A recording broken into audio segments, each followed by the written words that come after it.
All right, good evening. Welcome to the November 28th meeting of the Lake Forest Historic Preservation Commission. The Commission is here tonight to work together with all of you, property owners, neighbors, and architects, to continue the tradition that was established nearly 40 years ago in this community. That tradition is a review process that allows community members to work together to preserve the qualities and unique character that make Lake Forest a special community. The City of Lake Forest is committed to conducting open and democratic meetings, and to achieve that goal, meeting procedures have been adopted by the Commission. A copy of the procedures is available at the back of the room on each agenda. As always, it's the intent of the Commission to help manage the development and growth of the City of Lake Forest with a keen sense of preserving the historic structures and open space in the city for its present and future residents. Our goal is to move each petition before us tonight through the review process as quickly as possible, while balancing the interest of the petitioners, neighborhood property owners, and larger community. And we'll start the meeting with an introduction of the commissioners. I'm John Travers. Bill Ransom. Kurt Pairitz. Fred Moyer. Jim Preschlack. And let's just see, I believe that we have some meeting minutes. Wow, very nice. So we have the meeting minutes from the October 24th meeting here. And I would just ask if any commissioners have any comments or corrections on any of those meetings. I see none, and I would ask for a motion to approve the minutes. So moved. So the motion's been made by Commissioner Preschlack. Is there a second? Second. Seconded by Commissioner Moyer. All in favor say aye. Aye. And that passes. Thank you. So a little homework there. Our first agenda item for the evening is consideration of a request for Certificate of Appropriateness to allow construction of an addition and alterations approving a variance from the building scale requirements for residents located at 301 East Vine Avenue. I hope I said that all correctly. And I would ask the commissioners if there's any conflict on this, and I see none. So come on up and tell us what you got.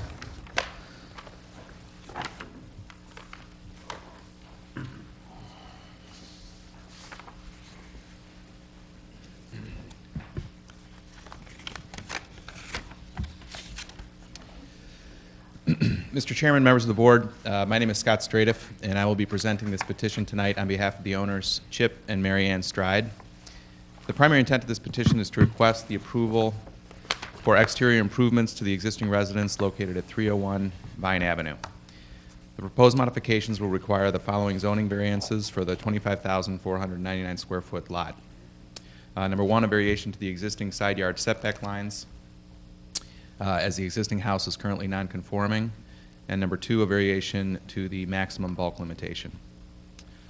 This is an aerial photo of the subject property marked with the red dot and the surrounding neighborhood. The subject property has a significant amount of open space around this lot. This is a lot in depth property and is not visible from Vine Avenue. The existing house is currently non-conforming. The majority of the house sits over the current setback lines due to the current lot in depth setback provisions of 40 feet. Just show you a couple of the neighborhood photos. This is the house immediately in front of the subject property on Vine Avenue. This is the house immediately to the west of the property. This is looking down Vine Avenue towards the approach to the property. And then this is the drive approach going to the property in the back. This is a view looking from the second floor of the existing house off to the west, just showing the size of the backyard and the screening around the perimeter. And this is looking out from the second floor to the south from the property.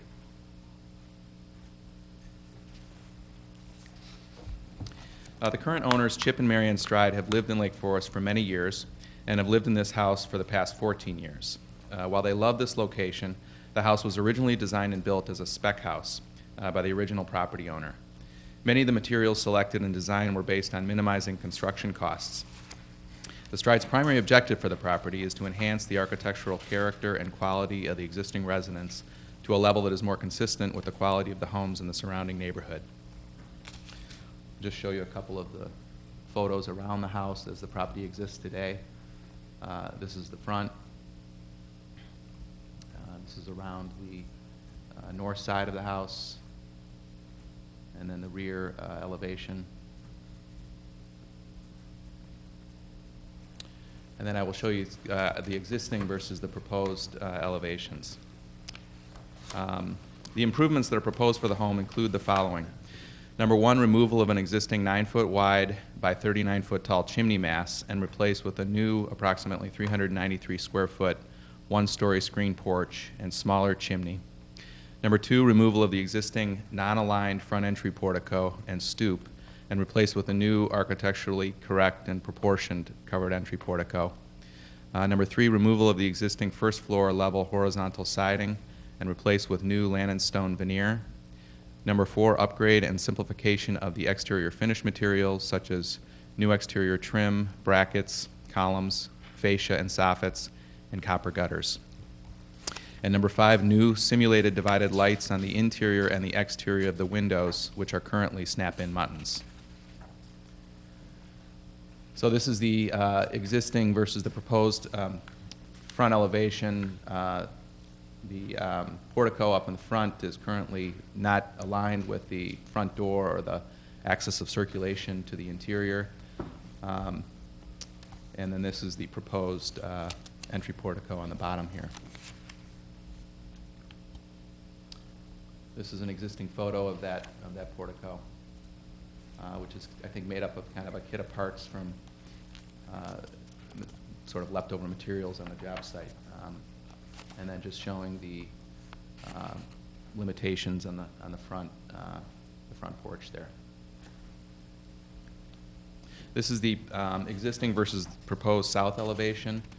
Again, showing the removal of the large chimney mass up on the upper elevation there, and replacing that with a screen porch and a smaller chimney. Removal of the entry portico and replaced with new. The roof line on the new portico is diminished in scale.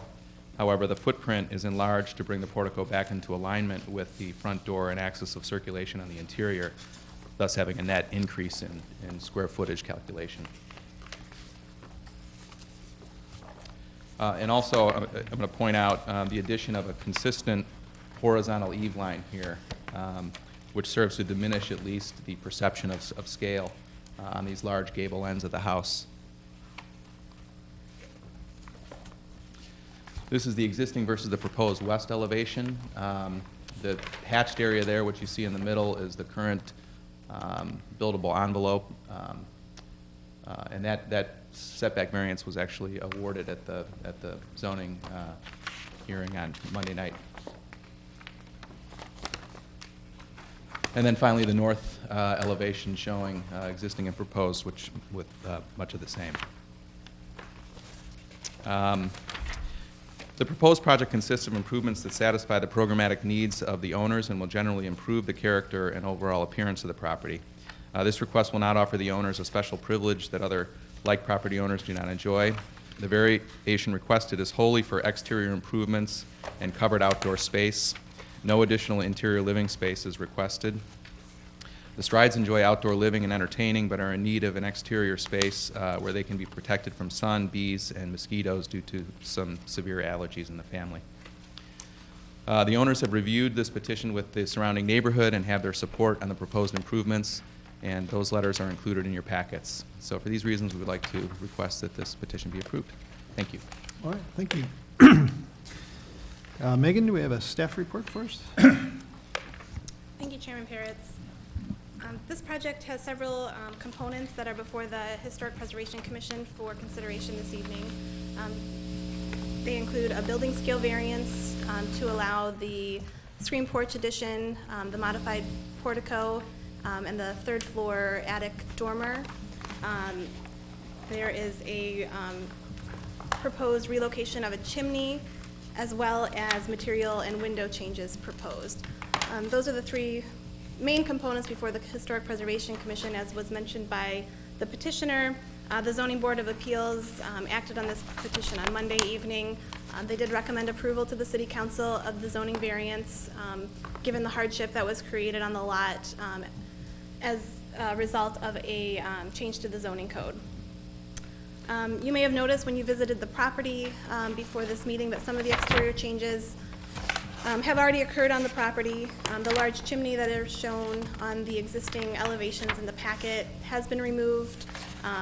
The construction of a new chimney in the location noted on your plans is under construction. The attic dormer has been installed. This is really a project that got a little bit ahead of itself. Staff did issue a building permit for interior changes and a remodeling of the interior only. Some of those exterior changes were not clearly identified on that permit documentation, and there was really a miscommunication, and the project is where it is today. That being said, the Commission is acting on all of the components that were outlined in the staff report, and as reviewed by staff, does provide a project that the end result is consistent with the ordinance standards. And so we have offered positive findings for the design review as well as the building scale variance. I would be happy to answer any questions at this time.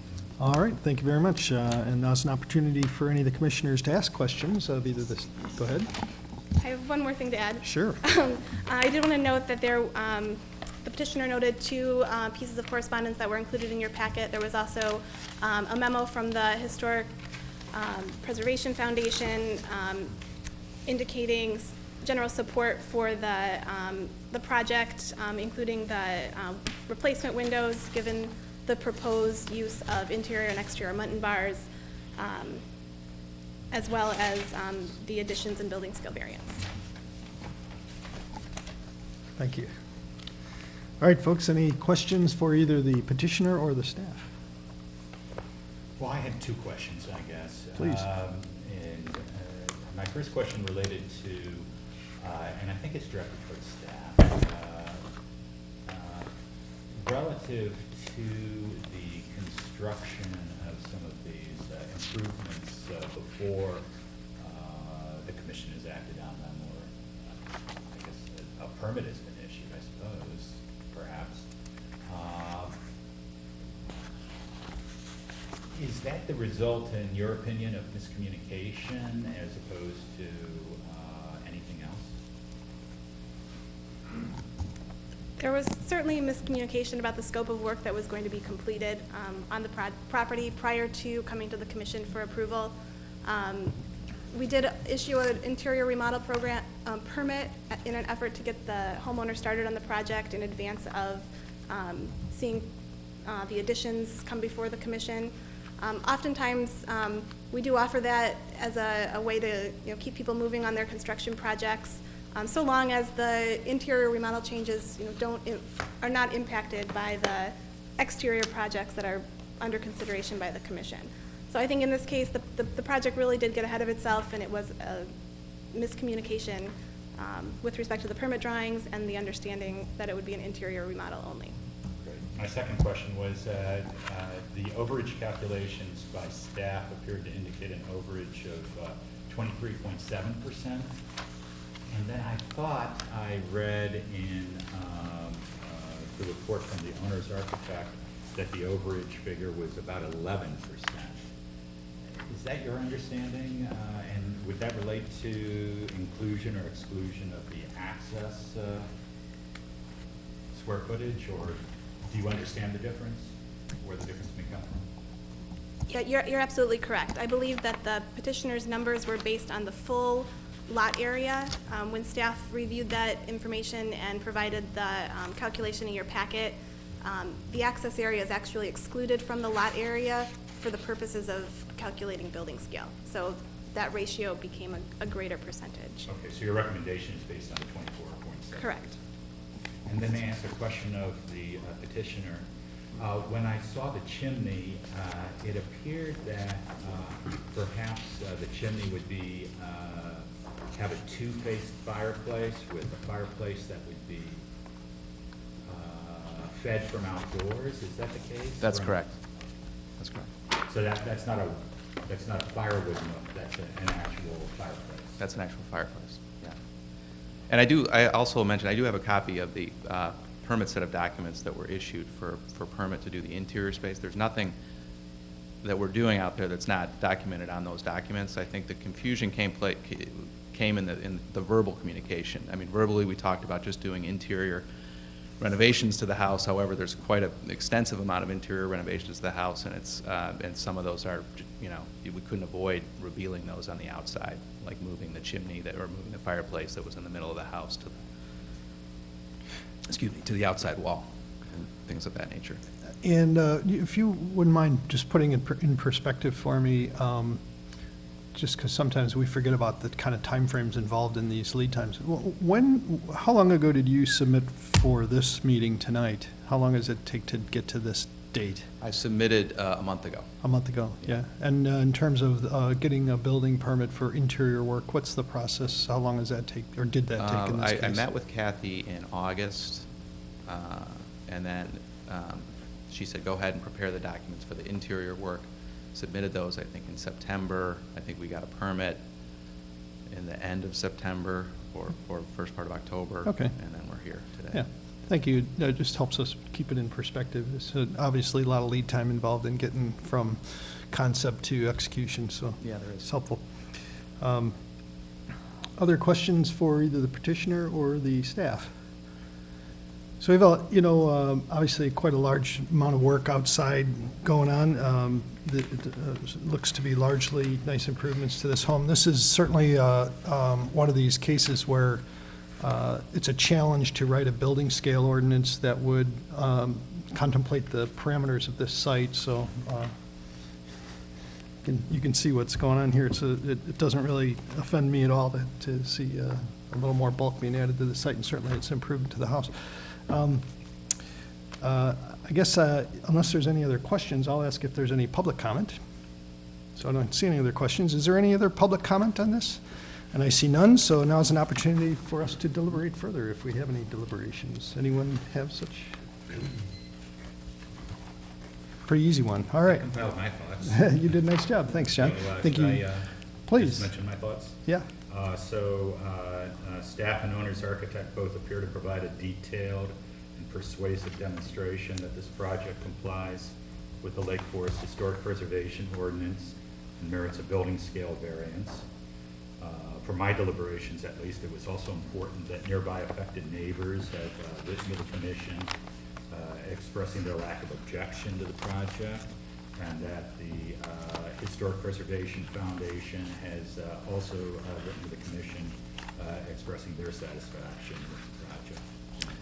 Nicely stated, and we do appreciate you contacting the neighbors to get some comments from them as well. Any other deliberations? All right, I'll ask, go Do we need ahead. one motion or two? That's a good question. Is this a single motion for this action? It can be one motion. All right, that's helpful. So I'll ask if there is such a motion. I'll give it a try if you want. Thanks, you're on a roll. I move that the commission grant a certificate of appropriateness with respect to agenda item 3, 201 Vine Avenue, which is the screening porch and third floor dormer additions, modified entrance portico, facade modifications, and building scale variance on the terms and subject to the conditions set forth in the staff recommendation to the commission and the staff report on this project dated November 28, 2012, pages 4 and 5. Thank you very much. The motion has been made by Commissioner Travers. Is there a second? Seconded. Seconded by Commissioner Preschlack in a race with Commissioner Moyer.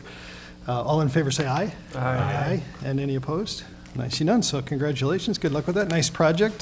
So one of those things hard to see from the street, but Thank you. there you go. All right, our next agenda item is consideration of a request for a certificate of appropriateness to allow construction of an accessory building and garden wall on a property located at 142 South Stonegate Road. And I'll once again ask the commission members if there's any ex parte conflict on this. No. And I see none, so come on up and introduce yourself and let's hear what you got. Very good. Good evening. I'm Chris Rosati. I'm the architect for Bill and Leslie Stephens. This project was before the Historic Commission several times in the past in regards to the additions to the main residence. We were awarded a certificate of appropriateness for those additions, and the work is beginning to commence there. However, we are looking at adding a pool house to this structure at this time.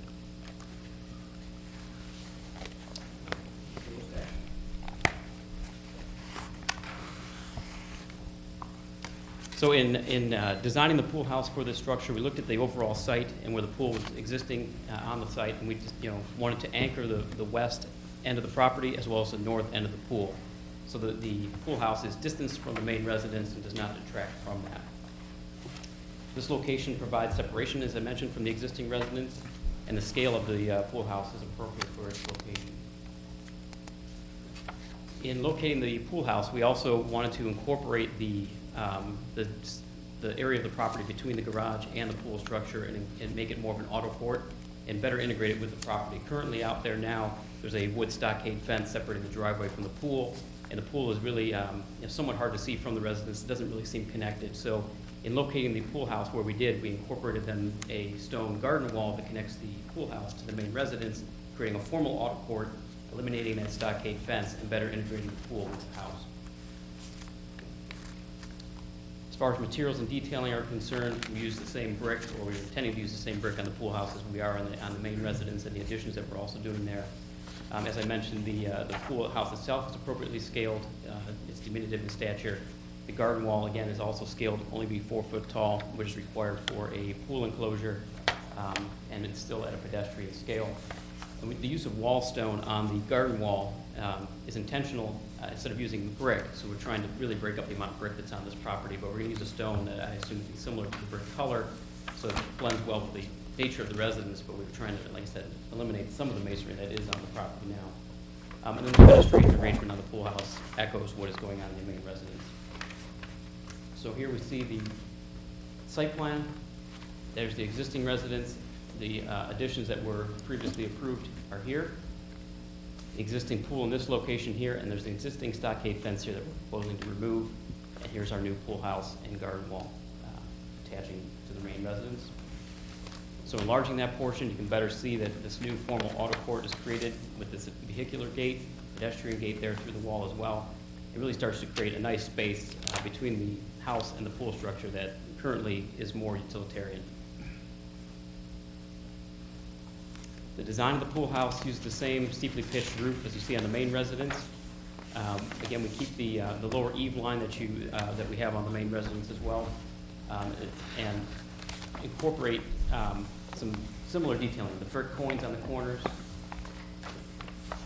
this tall window element with flanking shutters that you see on the main residence echoed throughout, or I should say peppered throughout the residence, as well as this very simple chimney element, which is also seen on the main house. From the north side of the elevation of the pool house, you see again this door detail. Again, just a very simple door. Again, not very much detail on the chimney. Again, just echoing what's going on in the main residence.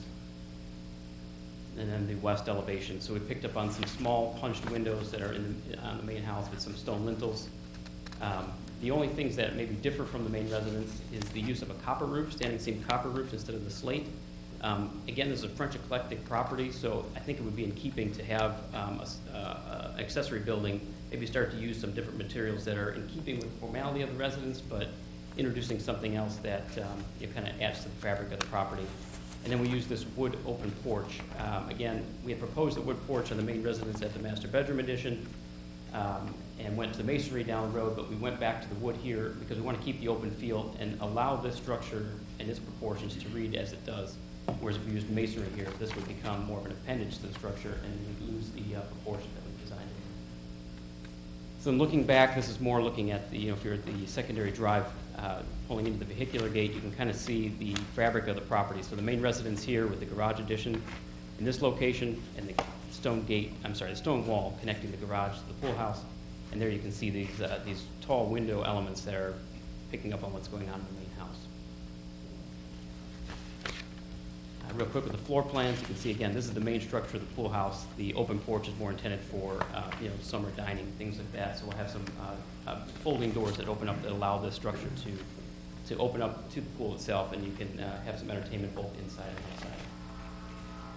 We are proposing a basement to the structure to allow for maybe a billiards room and then also pool baths in the basement. And that's pretty much what I have. I'm opening it up to questions. All right, thank you. And once again, I'll ask if there's a staff report. Thank you, Chairman Pairitz. I don't have too many additional comments to add on this petition. I think in general, the project is consistent with the standards in the preservation ordinance. No building scale variance is requested for this project. I would like to comment on some of the letters that the commission received at your places this evening, just to clarify some items. One of the letters from the neighbors adjacent to the structure, my direction's correct, to the west, expressed some concern that the accessory structure would be closer to the property line than permitted by code. It is our understanding that the intent is to comply with the 20-foot setback. Certainly, we will verify that information if this project is determined to be appropriate by the commission and it moves into the permit phase. We also have included in your recommendation this evening some conditions of approval, primarily with respect to the trees to the north of the proposed addition. The arborist, the city arborist, has identified the grouping of oak trees to be a significant grouping of trees and has requested consideration for the overdig of the project, and the recommended condition is that the final placement of this piece of architecture be located in consultation with the city arborist, as well as any additional reports or information required to make sure that those trees will be protected before, during, and after construction. The final landscape plan, there's a preliminary landscape plan in your packets, does show some additional landscaping along the property line and between the structure and the driveway. I think the final landscape plan will be reviewed to ensure that sufficient and adequate planting is installed to really soften the views of the structure and screen the property from the neighbors that would have a view of this structure.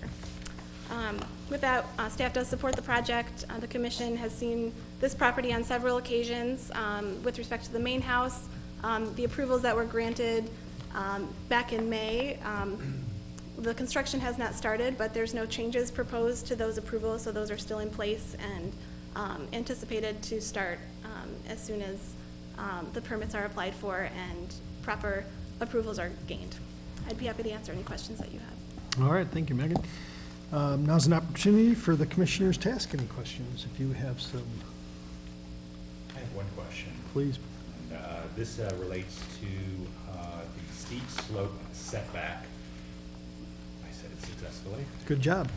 And I wanted to confirm that the entirety of the proposed pool house and garden wall are outside of the steep slope setback area. The city engineer has reviewed the information provided by the petitioner and has determined that this project completely complies with the steep slope setback requirements. I was hoping to ask a question of Please. this Yep, architect. yep. Did you have an opportunity to see the correspondence from one of the neighbors which was provided this evening? We were not. And one of the concerns expressed by the neighbor was, am I allowed to discuss? Yes, sure. Was with respect to the shininess for a period of time of the copper roof and its possible visibility from his property. He discussed, if I'm not mistaken, briefly, the potential perhaps for a darkening process to be used. Have you considered anything like that, or what is the plan for the weathering of the roof? To be perfectly honest, we had not considered anything like that because we weren't aware of this issue with the neighbor. As you may or may not know, copper does patina rather quickly. We are near the lake, so there's a lot of moisture and things of that nature. So the shininess of the copper, I would imagine in less than 6 months would not be there any longer. It would definitely be a dull brown at that point. If it became an issue, I would imagine we'd be able to artificially speed up the patina process so that it would not be shiny. We do have the builder here, if you have any more specific questions that we can address for you. Perhaps we could just ask the owner if he's familiar with any processes that might be applied to the copper to accelerate the buildup of patina. Sure. There's some acids and stuff you can apply to speed up the process. It's not something I would recommend. As Chris suggested, it is a rather quick patina 6 months sounds reasonable to me. It might even be less than that. So To could dull you, it. I mean, it won't start turning green for, a year or longer, but shining is going away pretty fast. sir, could you introduce yourself for the record, please? Chad Blankbaker. Thanks. Usability. Thanks, Megan. Other questions? You know, I guess along those lines, could you maybe just elaborate on the final landscape plan and, you know, the level of screening anticipated? I know that looks pretty robust, and as I was reading through the packet, you know, it's good to me that there's gonna be a lot of effort placed to make it look beautiful and screened appropriately. I don't think you wanna see the neighbor any more than they wanna see you. So if you could maybe give us a little bit of a sense of the variety and the height and just maybe the density of it, that should help. Hi. Hi. Excuse me, I'm Deirdre Toner and working on the landscape architecture on this project. The border that the neighbor is concerned about is here.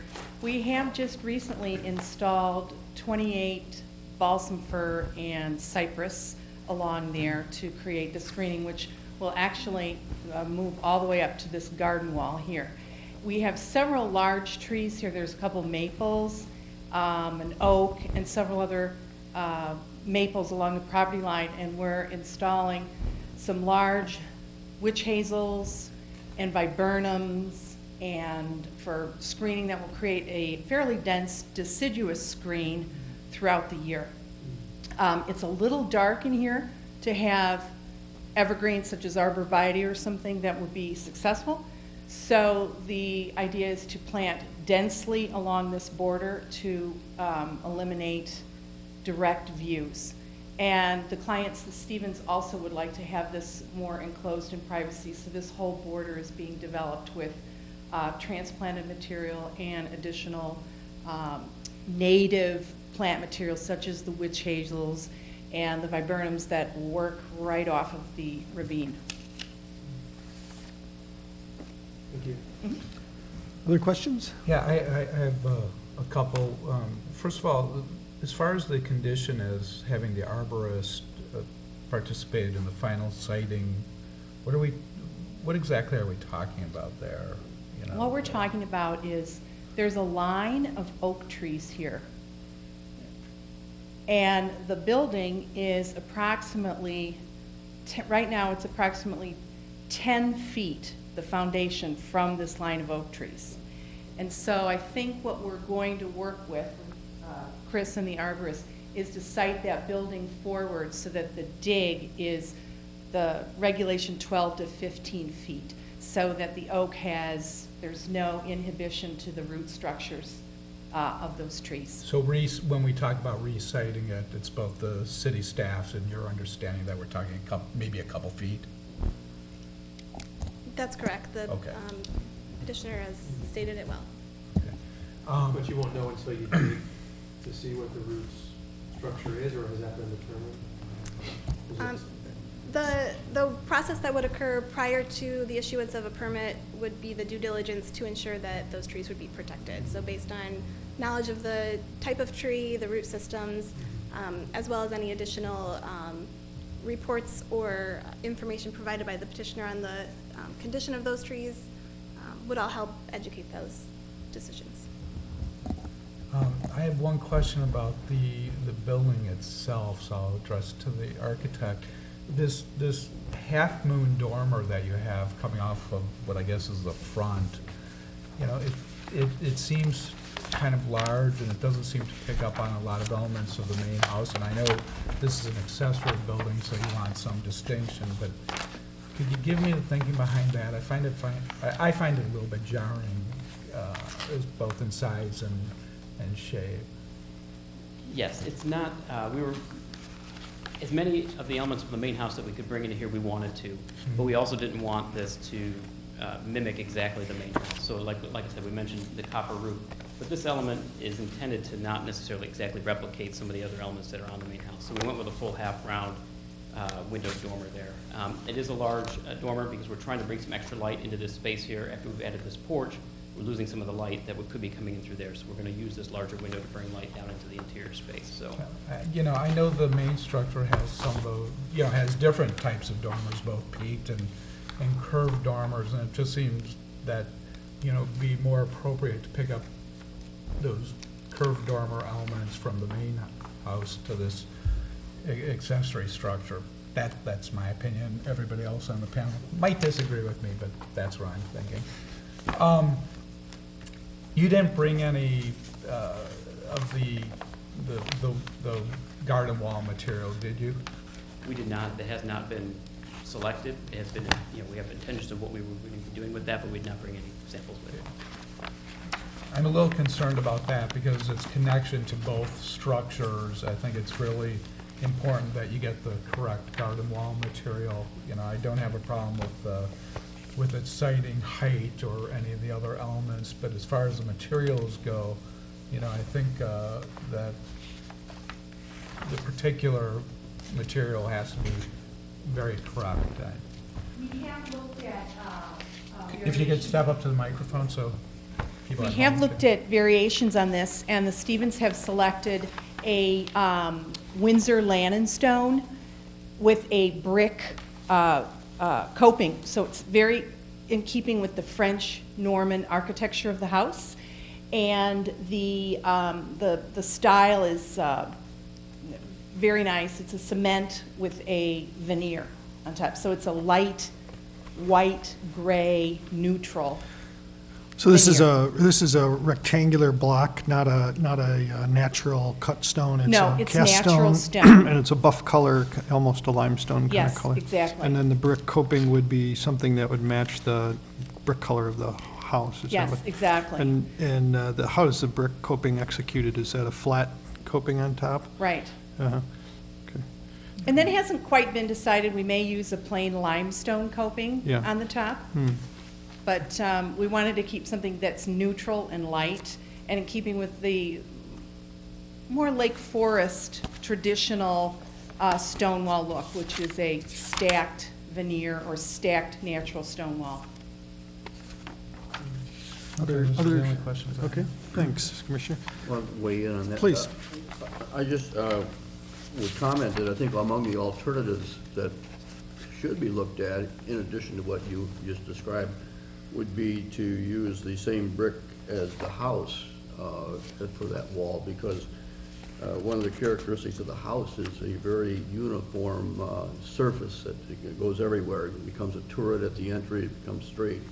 And it's a monolithic and doesn't have variations in a wainscot sort of different material or other competing materials anywhere. So it would, to me, bring a much greater unity if it were the same brick extending with that low wall. And then you get a better feeling about what the pool house itself is, and I didn't pick that up exactly yet. What is the exterior wall material in the pool house? Because that's where it's headed. Correct. The pool house is intended to be the same brick as the main house. Perfect. That'd be perfect. To me, that would bring a lot of unity too, because you already have a lot of deviation in form and geometry going in the planning already, and even introducing the curvilinear wall introduces yet some more variation. So I think you've got, my first impression was too much variation, quite frankly, and then but I'm trying to adjust to how would it be, and I think it would be a lot better if it was not varying also in the material. That's just my comment. Jim, any questions?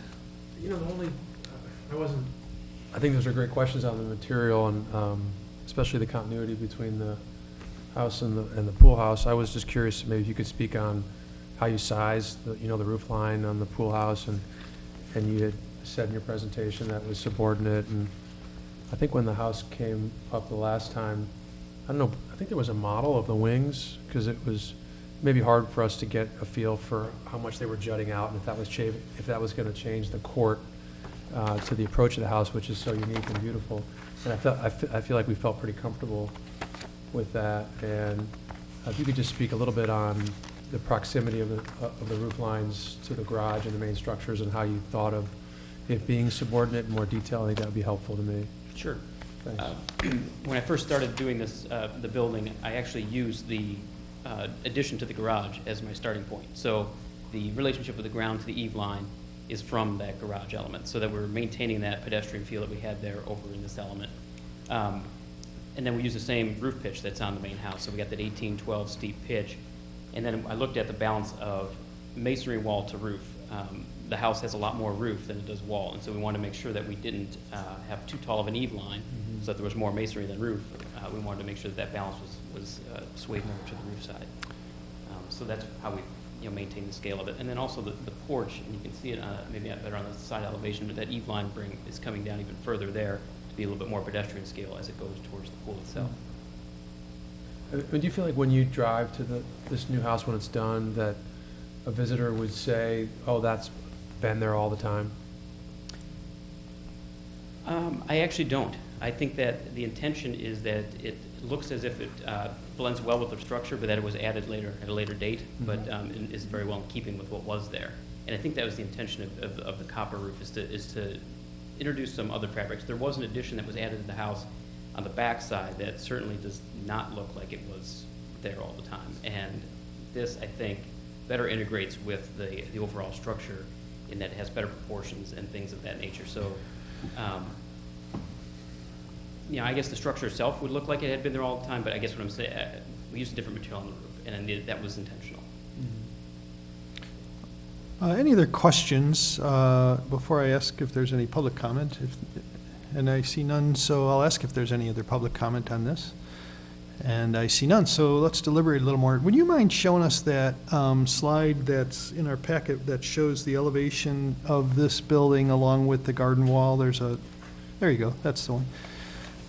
So this is, this is kind of a case where the drawings are a little bit hard to picture, from the representations we have. And we've seen this a number of times, I think, where we've even sent petitioners back to ask, to study something a little bit more, and then when they come back and do a drawing from a different perspective or a little more detailed drawing or a different, kind of drawing, they've convinced us that what they've come up with is a very acceptable solution. This is a drawing that gives me a little pause for concern, because in my mind, I have this sensation that this pool house should be diminutive to the main structure. It's an accessory building. I like that it's eclectic. I like that it has a copper roof. I don't mind that it has a different dormer. I don't mind the Lannon stone, frankly, being different, because I don't think this is perceived when you drive up to the building as the front door of the building. It's an accessory structure to the building. And frankly, I'd love to talk a little bit more, or find out a little bit more about how this particular elevation of the building is landscaped, and I know you'll be able to do that for us. But the particular thing that I see when I look at this is that the ridge line of the pool house, whether it really is or isn't, feels like it's higher than the ridge line of that wing of the house that comes out. And that makes me a little concerned. Also, it does feel like the back of the pool house, because of the chimney, the way the chimney strikes you. Now, that might be a trick of the eye. Chimneys have a tendency to look really big in drawings and not really very big from the ground, you know what I mean? So I'm not necessarily saying I don't like it, but I'd say this is the most challenging view of this to get our arms around and understand whether it's going to look good or bad. And please appreciate that. I think this is a grand house, and we all want to see it be executed as best we can. I don't think I have any problem personally with the addition of the pool house, the siding, the siding of the pool house, the working around the trees. I think that's all, there's machinations of this that can work, and I'm sure staff can handle that. But I would at least I have some caution about the scale, how it appears when you see it from this elevation. I wonder if you have some comments about that. Unfortunately, this elevation doesn't show you the entire main residence. The front entry to this property, the main roof, is a lot taller than what we see show us here. do you have a picture of the main residence here or not? We have one in our package, so I know what you're talking about. Go ahead. I don't have it in here, but it was with the photos that were there. So the main residence roof line is a lot taller. If you were to look at this entire site, siting of the residence, of the overall elevation, This would look a lot smaller than it does here. I wasn't able to do that sort of elevation and still get you the detail you'd see here. It would be much too small. So in that regard, this roof height is similar to what we have here. I think the distance of the two residences, two structures, really will mitigate that roof height of the pool house. And then as far as the strength of this chimney, you can see another chimney right here on the main house, and there's another one adjacent to the main roof. The chimneys are simple in stature, but they are large. They don't step down. They keep their main width going all the way up, which is the simplicity of the chimney, but it also gives those striking lines. So, Is the roof line for the pool house, is it at the same height as the garage roof line, or lower, or, I mean, because... I honestly don't know the answer to that. I don't know the exact dimension of the garage roof height. I know we're at around 24 feet for the pool house. Looking at the elevation that you did, provide, just running across with a straight edge, if you will. Sure. It looks like it's 3 feet difference between, in other words, 3 feet lower of the pool house to the main house and to the garage roof, which aligns with the main. So. It's approximately 3 feet lower. And please describe because this is the view that has this oak grove, right, in front of it? Correct. That line of oaks, and this building, the building is turned here in the view, but the oaks run right through this area here. Right. It's So- pretty well hidden, I think, from, yeah. Right. Yeah. And again, this is not the main entry drive to the residence. I understand, This is yeah. a secondary entrance. Well, that's why I predicated the whole comment with how these drawings lie, because I have a feeling that, it looks different on that drawing than you would perceive it in If this helps at all, to give you some context. yeah. Main drive is here at the front, formal auto court, and the fountain there. So this is where guests would enter the residence. So the family has a secondary drive here with their vehicular gate. Here's that line of oak trees that's existing right now, and they go ahead and enter in this direction here. So, Great, nice job at defending your position. Yeah, I actually don't have any problems with it. I think that the use of land and stone versus brick is a question of taste, and it's an eclectic solution. It's not the front door. It is quite a rambling house, and I can appreciate the owner in this case may be wanting to see something different than more bricks. So that doesn't necessarily bother me. This is also a house that you have to kind of go out of your way to find this. This isn't something that I think would be offensive executed in either in brick or in land and stone or the stone that was described.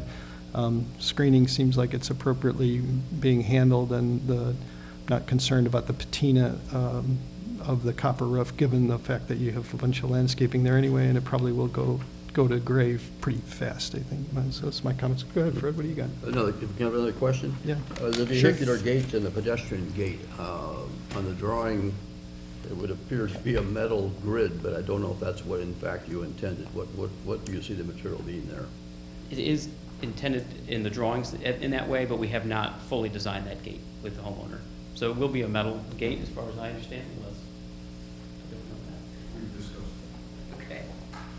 Actually, we've been working on the details of the carpentry, but we've designed a wood vehicular gate that has a very Norman, French Norman architectural style to it that picks up the motif of the design in the main house.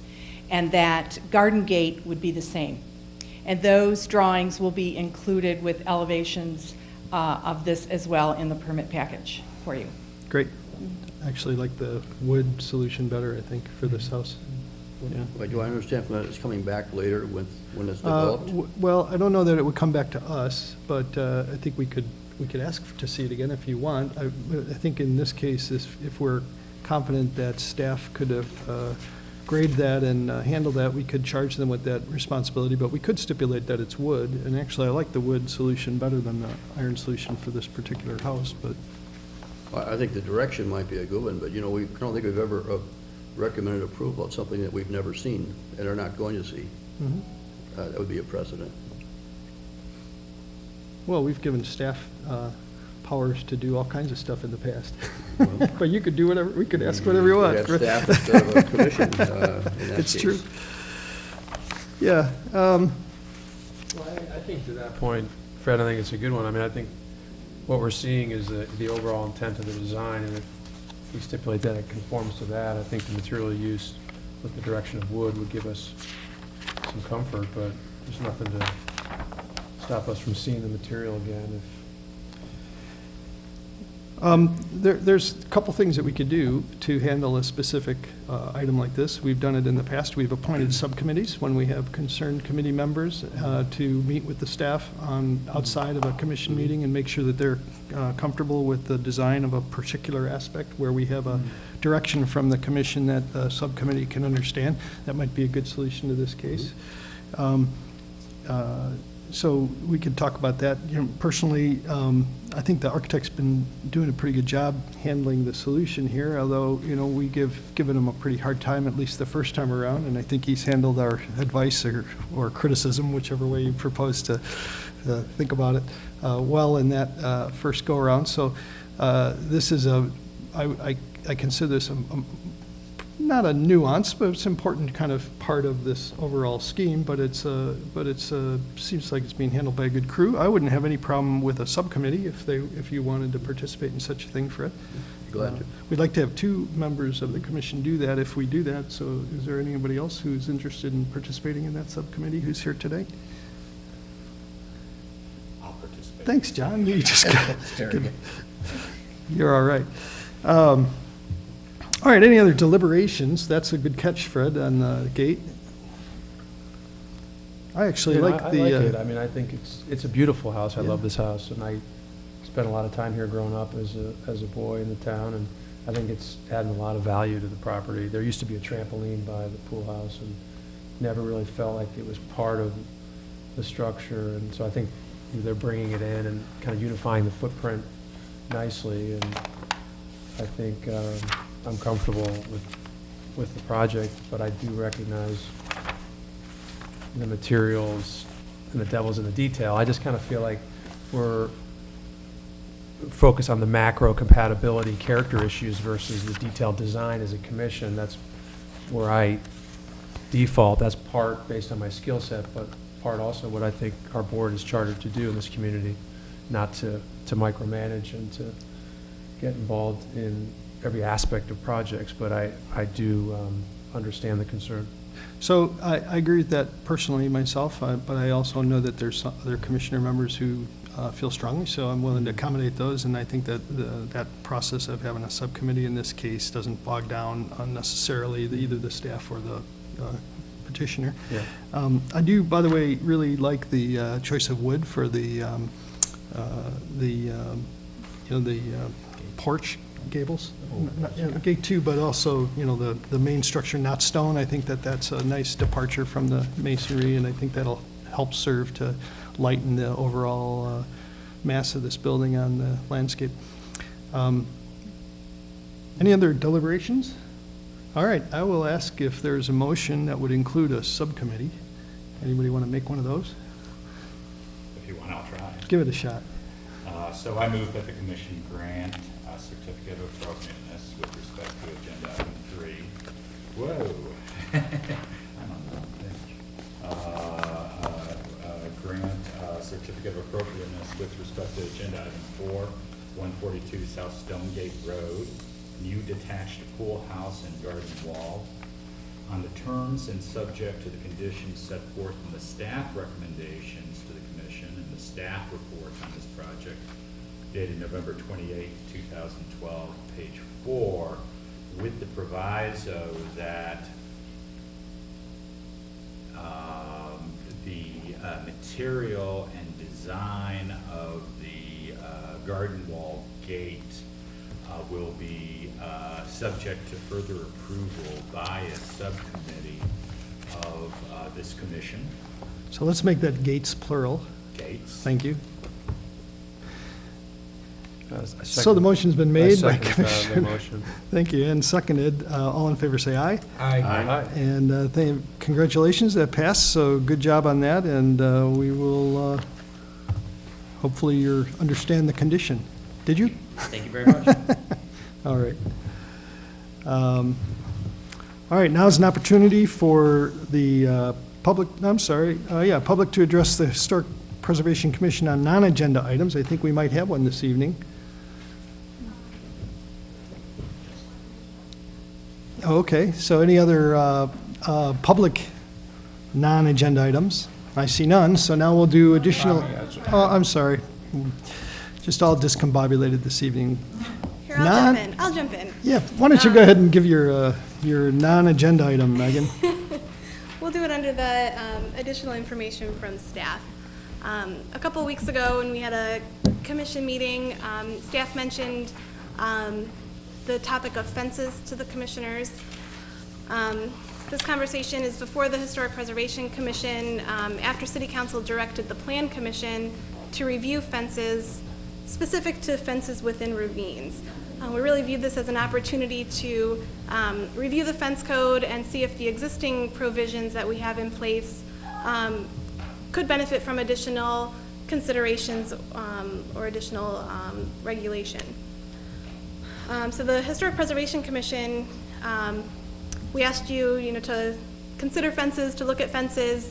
The Plan Commission directed the Historic Preservation Commission, as well as the Building Review Board, to provide some input to them to help them make a determination on the code provisions.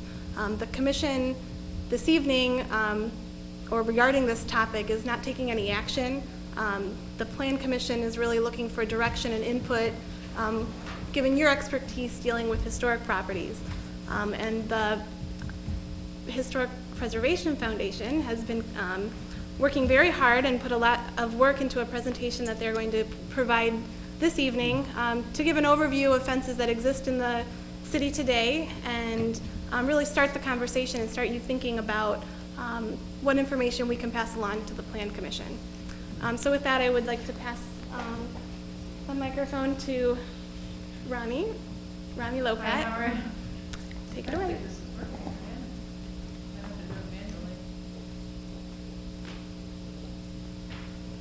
Check in. I'd prefer to use this and the podium if I could. Okay. Oh, that'd be great. That'd be great. Hi. Hi. My name is Rami Lopat, and I'm very pleased to be here tonight to represent the Lake Forest Preservation Foundation. We do understand that the Plan Commission is taking a look at updating the fence ordinance, which is in the zoning chapter of the city code. And when Kathy Cerniak approached the foundation and asked if it would be interested in providing you some comments and some input, we were very pleased to have that request.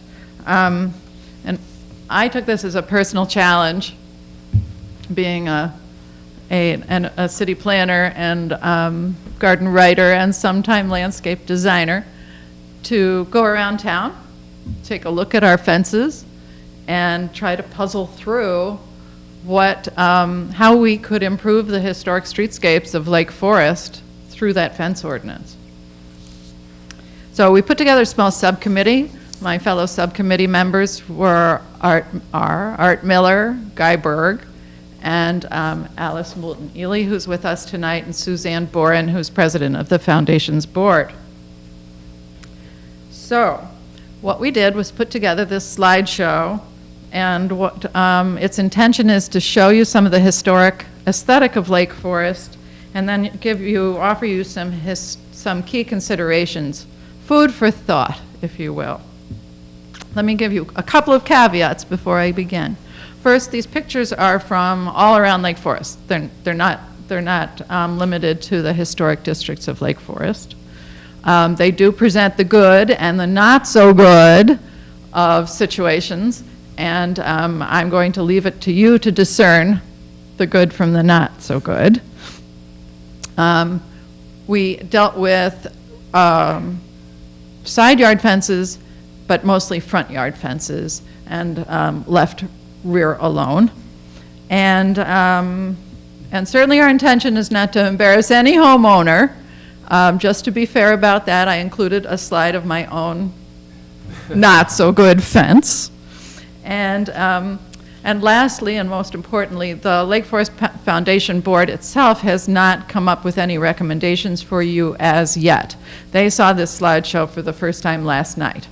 So they stand ready to help you and assist you in any way they can, but they did want to they wanted me to assure you that first and foremost, they want to make sure that the fence ordinance provides clarity, not only to staff, but certainly to homeowners.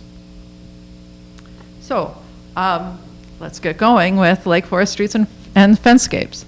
This is a very old, obviously, photograph of a Lake Forest street, and I particularly like this photograph because it shows a lot of the things that we're talking about when we talk about historic street character. You have that narrow road with a high-pitched crown leading down to the parkway. There's no curbing.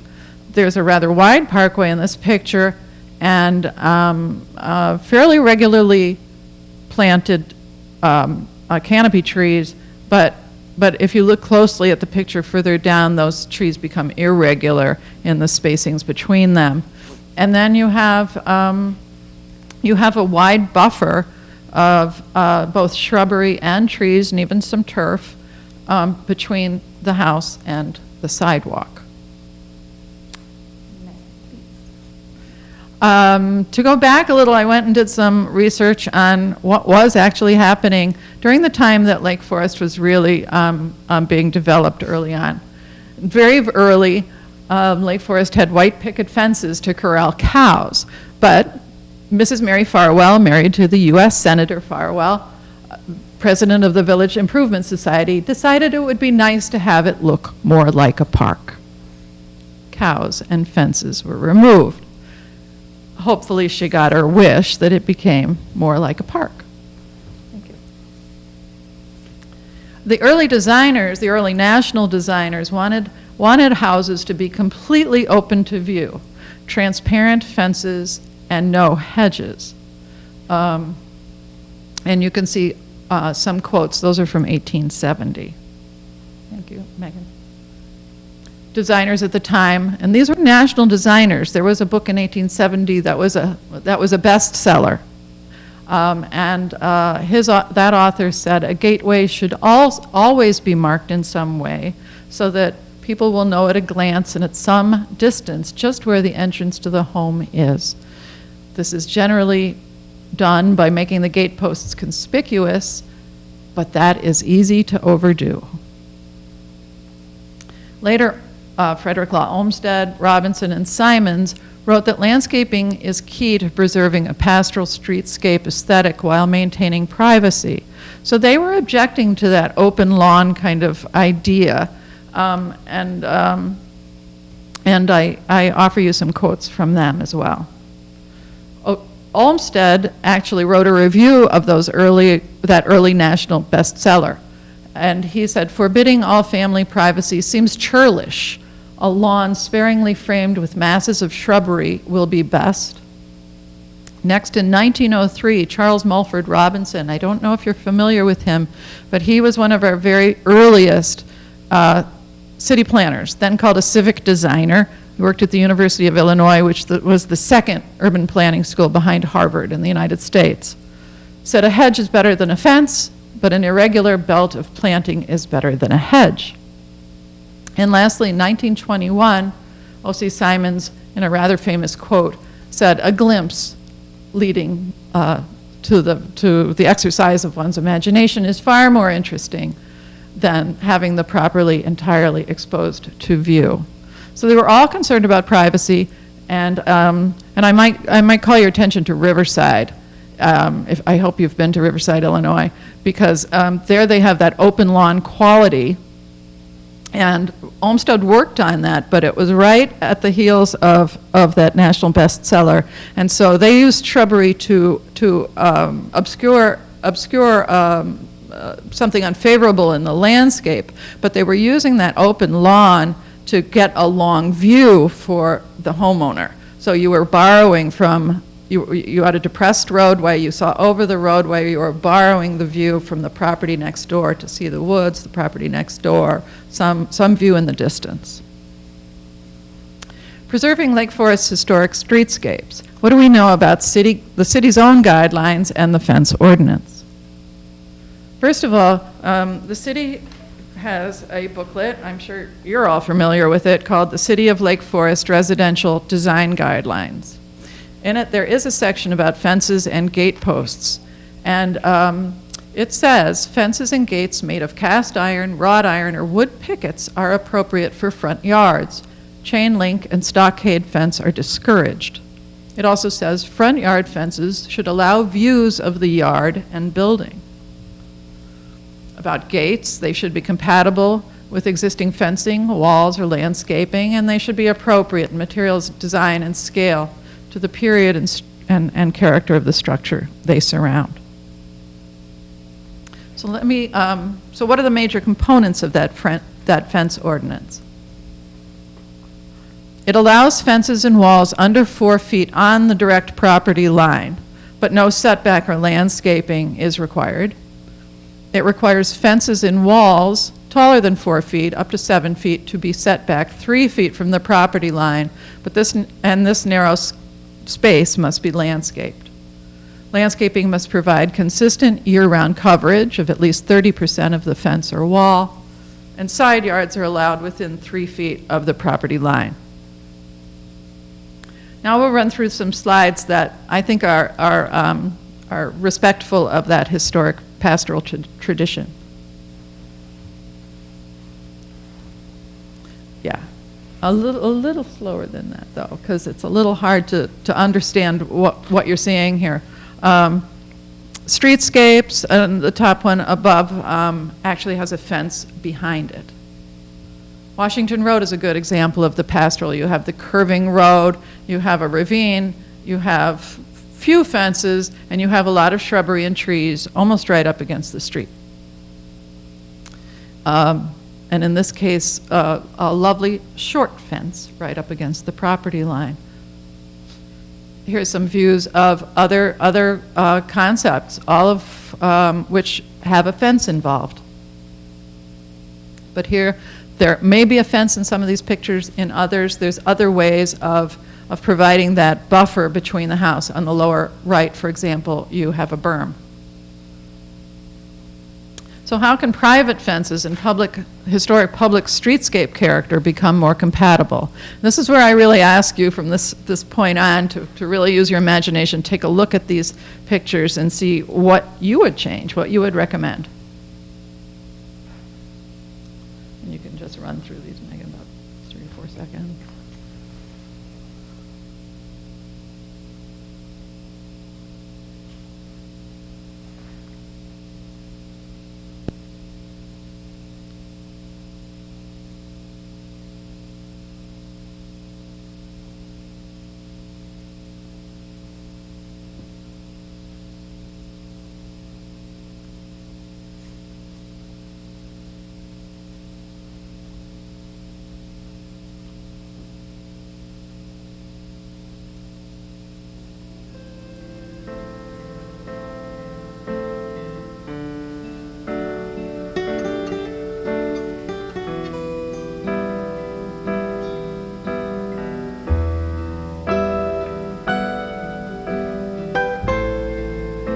Next, how can fences between neighbors and among neighbors, so obviously along a streetscape, be more consistent with each other? I might say, you might count the fences in one slide sometimes. There's one house having 3 fences along its 2 sides.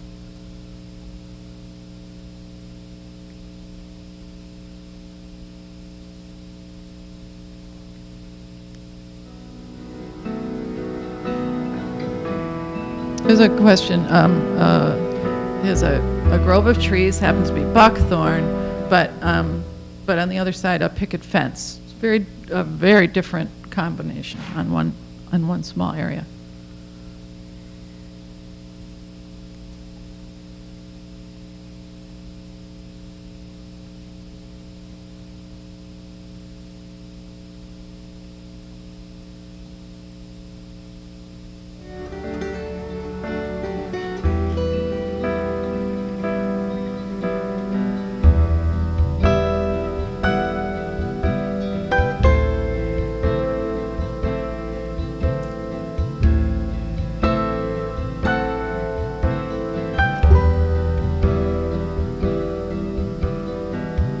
here, back up for a second, Megan, I'm sorry.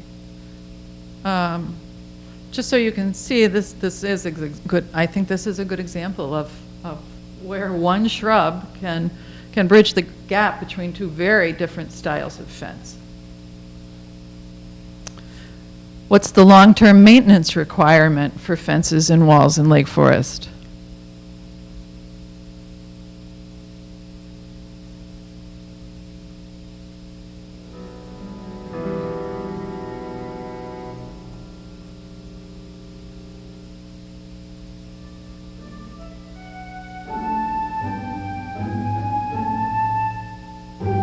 Now, when fences are repaired in the ordinance, replacement landscaping is required. But how can we assure that landscaping is actually installed?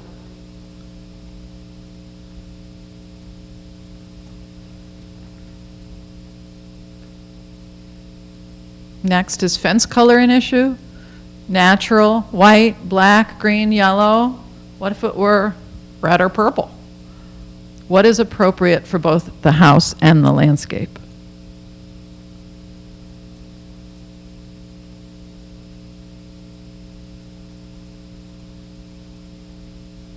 That's a black fence behind there. That's a white fence right next to a yellow fence.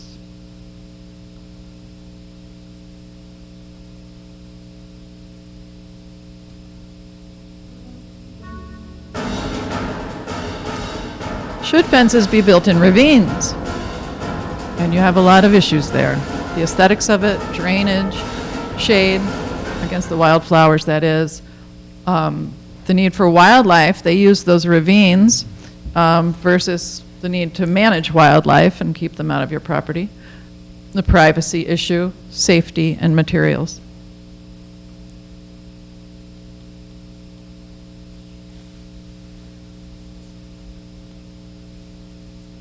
This one's a little hard to see, but that's a chain link right up against a fast-running ravine stream. And if fences are placed at the top of the ravine instead, how far from the edge do material, color, and opacity matter? Do we want ravines to be visible? Once again, can you see the chain link fence in there? It's right at the top of the slide.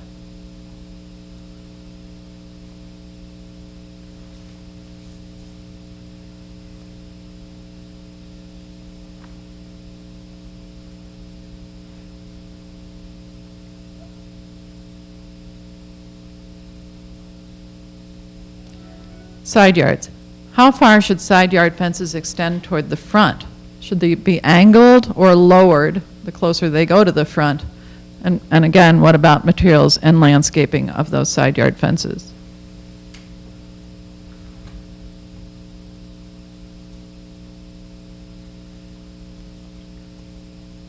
Here's one that's a little hard to see, but you can see that in terms of the streetscape, you know, how far those fences extend toward the street make a big difference to the visibility of yards for those passing by and certainly those driving by.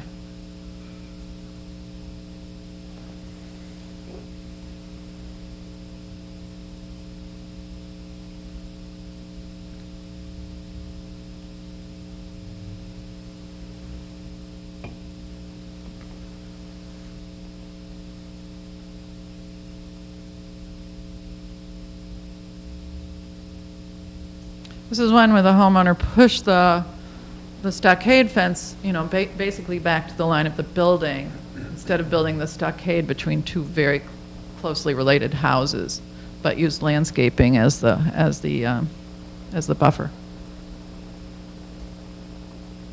This is one this is actually, the road is far out in the, this was a driveway that I was standing in.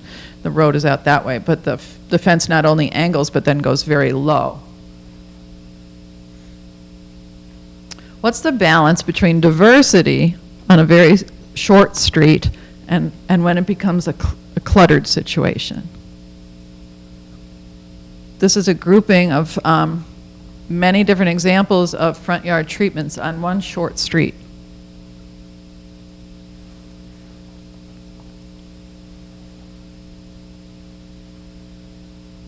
And when landscape treatment is, what landscape treatment is appropriate when installing pillars, or as they're called, gate posts?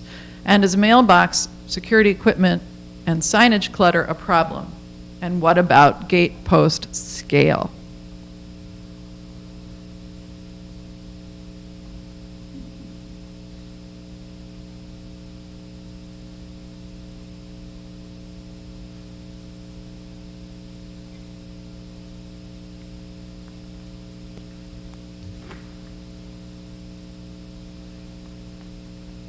These are a little hard to see. Sometimes one side of the driveway has something going on like a fence, and then there's no fence on the other side, or the landscaping is very imbalanced, or the scale is quite small.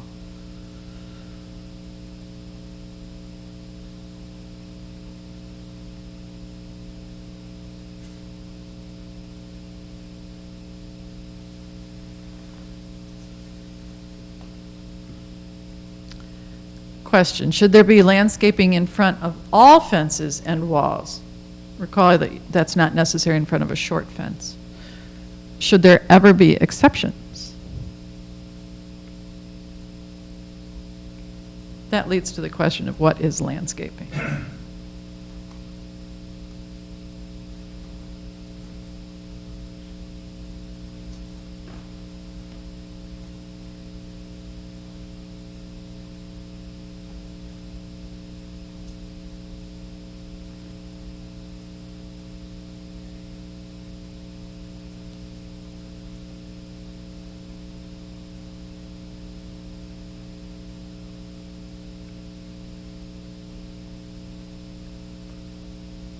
So, updating Lake Forest's fence ordinance. The next couple of slides will just list out some of the key considerations that we feel are important to your deliberations. So, should the ordinance reference these well-written design guidelines? I'm told that these are not in the ordinance at this point. But are these design guidelines adequate? Do they cover all the situations? Is the scale and style of fences, walls, pillars compatible with the residents? Are fence styles consistent between houses? Are they consistent with the general streetscape? Should all fences, regardless of height, be landscaped? Is the existing landscape definition, which is consistent year-round coverage of 30%, is that adequate? How is long-term landscape maintenance assured? Fence color, opacity is a big thing. Materials, are we going to allow plastic now? Should side yard fences be more than 3 feet from the property line? Should they always be angled or lowered? How is the long-term fence and wall maintenance? That's the deterioration question, assured. How should fences be built? Should fences be built at the base of ravines? Should they be visible Should ravines be visible from the street? What is HPC's role in reviewing fences? And what do we do about the education of homeowners and their buy-in to any changes in the ordinance? And as we were thinking about this, we felt the important design criterion for evaluating fences, whether you're a reviewer or whether you're a homeowner thinking about it or whether you're a resident traveling around, is what does this fence or landscape contribute to the public's streetscape experience?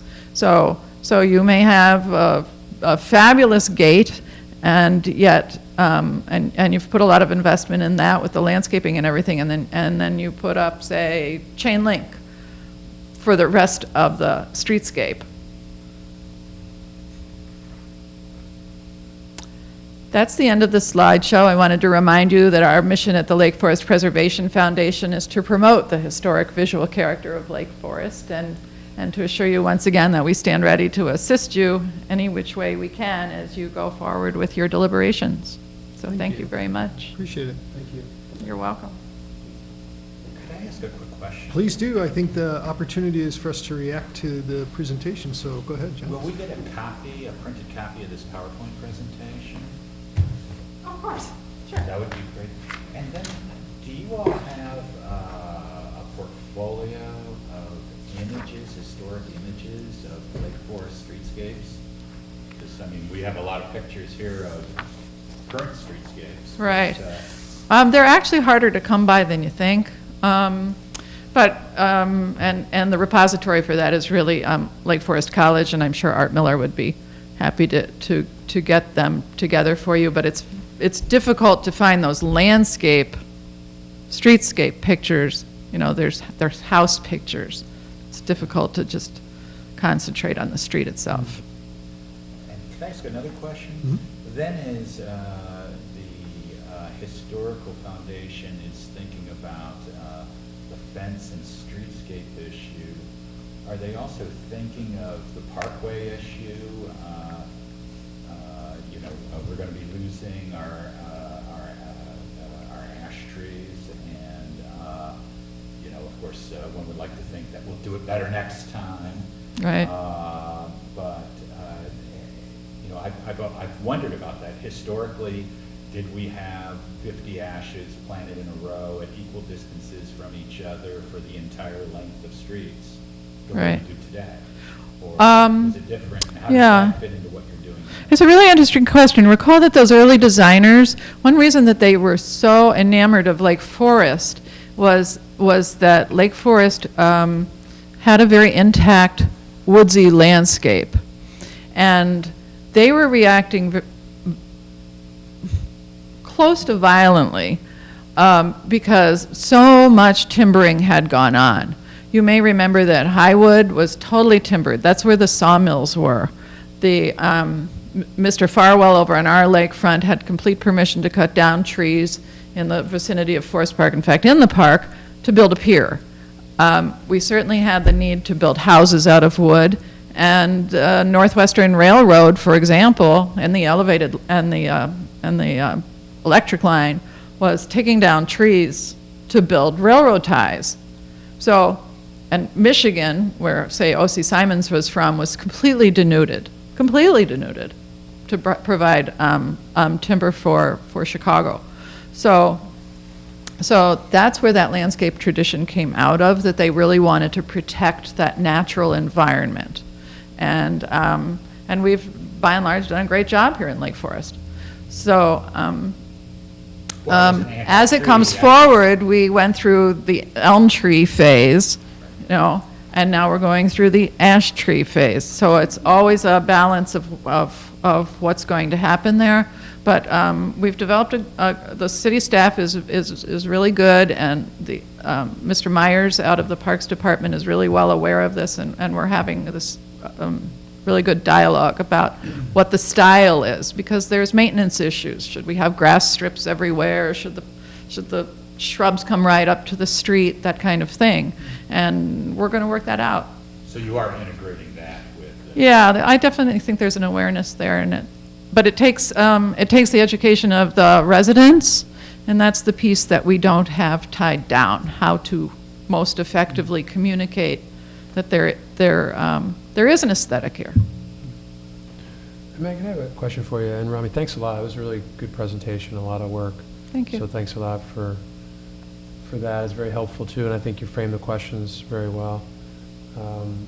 I guess I had a question around how other communities tackle this issue, particularly ones that have historical estates, you know, thinking of Newport or other communities where there are beautiful homes and historic districts that they want to preserve. And I think we're probably a unique community in that we've managed to avoid the density issues from a zoning perspective and a planning perspective that other North Shore communities have. So I don't know if we can learn from them as much on this, but be curious. This would be just, to me, would be a great way to benchmark and reach out to other communities and see how they've addressed this issue.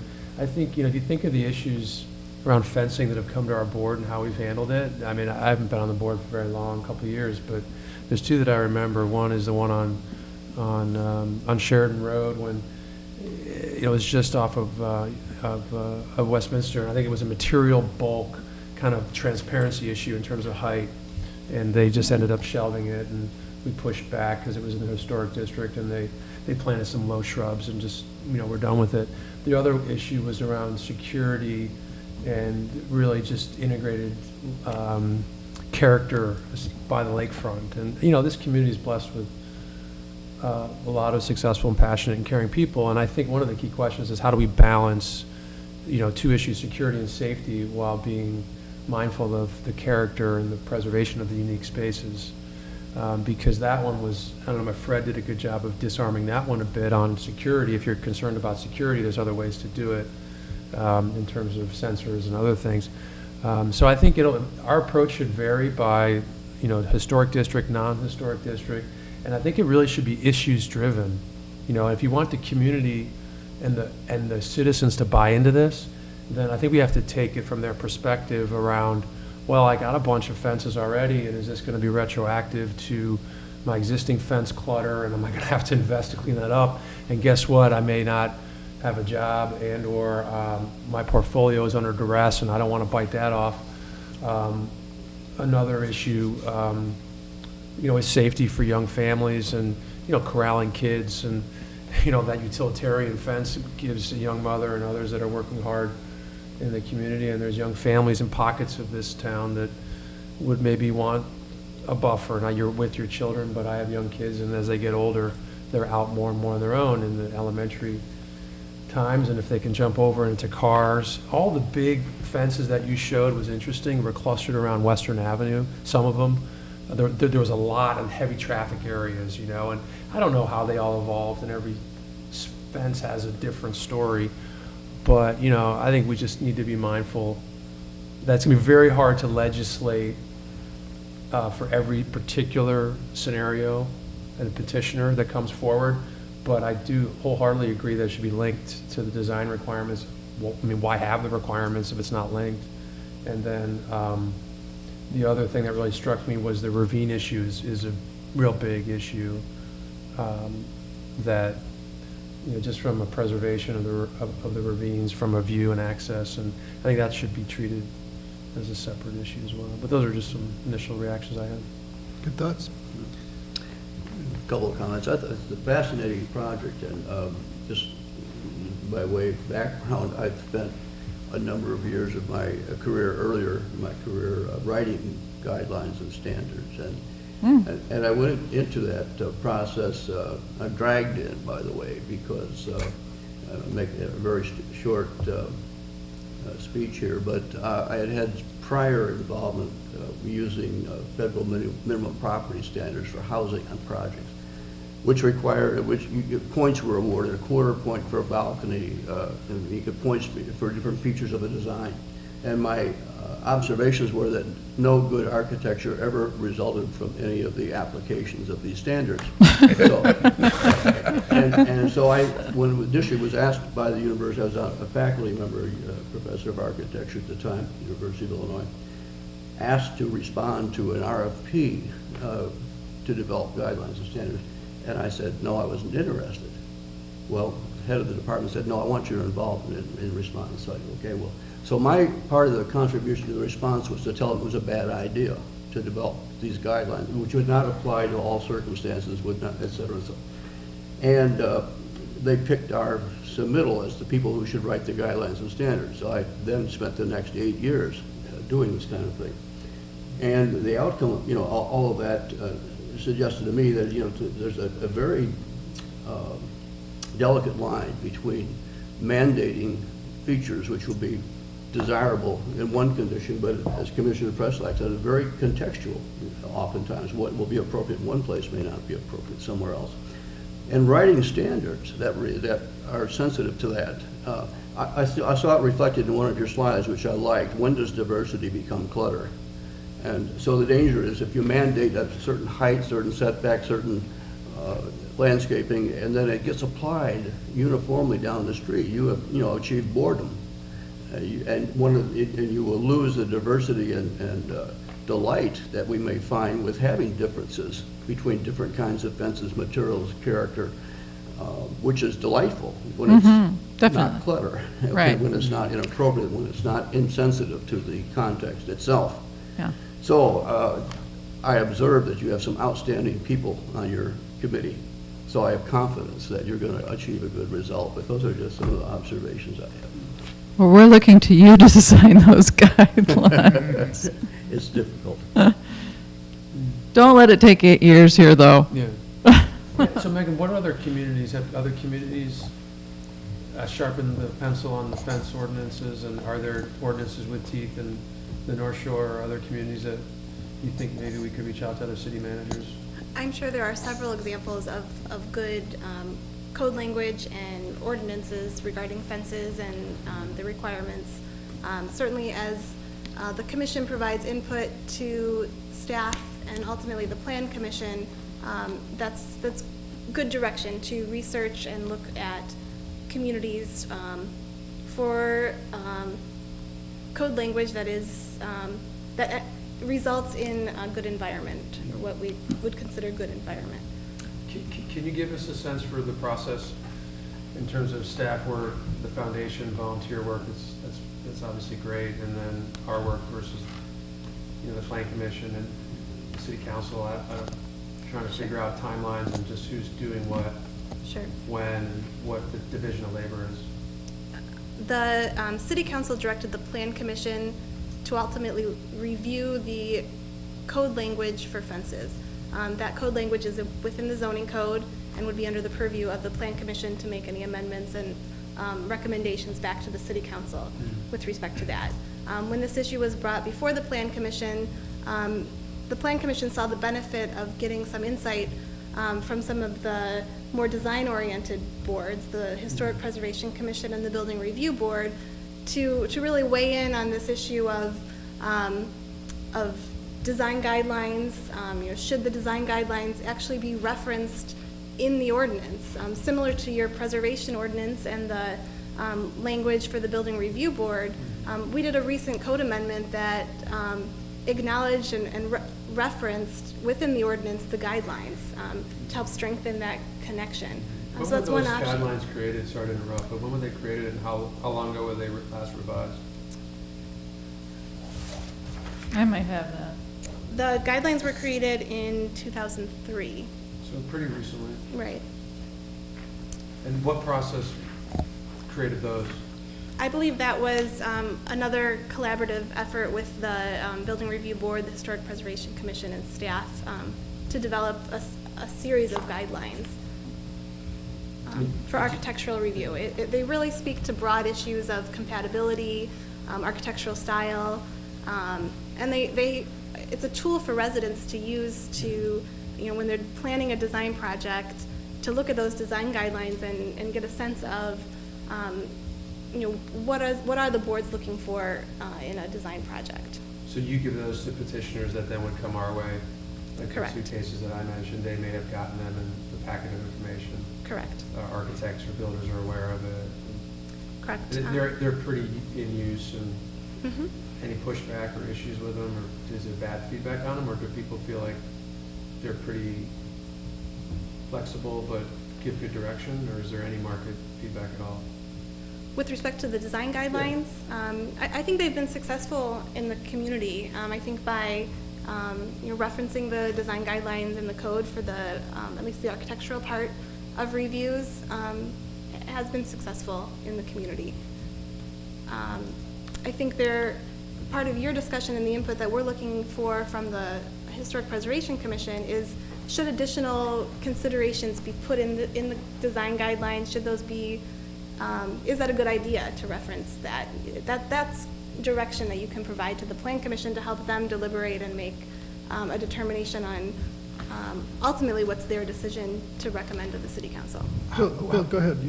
I'm just wondering the process for our deliberation and collaboration on coming up with this and how this input gets to the Plan Commission, you know, as far as, you know, how we're supposed to do this. Well, you know, without. I could address it a little bit. I mean, I think I think the concept was Plan Commission's charged with this responsibility. We've got Historic Foundations is grabbed the bull by the horns and said, here's some things to think about.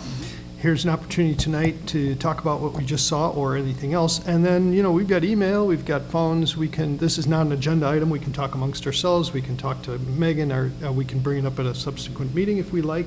So we're not charged with the responsibility so much as given an opportunity here to add our feedback, I think. And I would just add to that, that the Historic Preservation Commission is not asked to take action on anything. No, It's I really understand just, that. as the chairman mentioned, input and direction. You know, what are your initial thoughts? We're making a running list. You know, I already have several items down just from your discussion so far. Just things that would help the Plan Commission deliberation at a future meeting. So Fred said it so well that I wouldn't try to say anything different than what he said. That was a really eloquently put, and I believe you're correct in pretty much all of you said.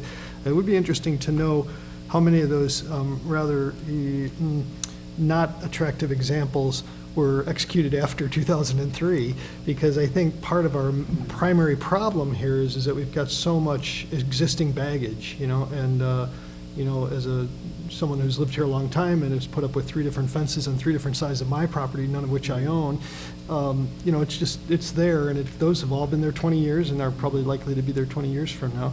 So this is probably not the kind of thing that you will retroactively be able to fix. It's probably a process that you start and takes you a long time to untangle. But maybe it could be retroactive. I don't know, but that seems like it's a little bit Well, it gets to optimistic. Romney's point. It gets to Romney's point on the maintenance question.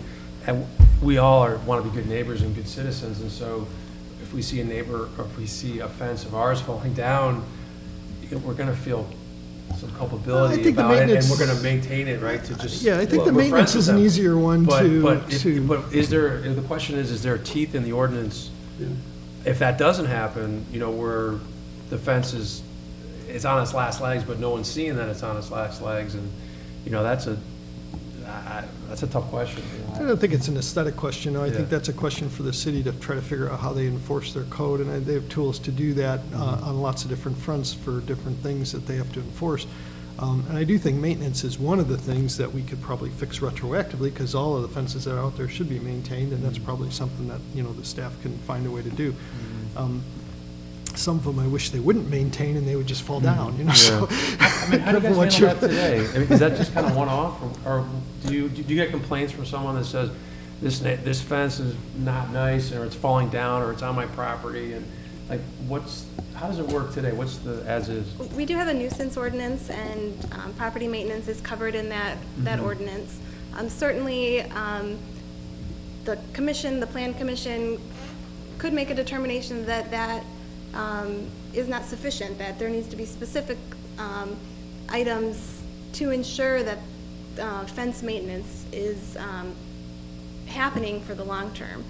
So I think a direction that the Historic Preservation Commission could give is that, yes, maintenance and appearance of fences is important.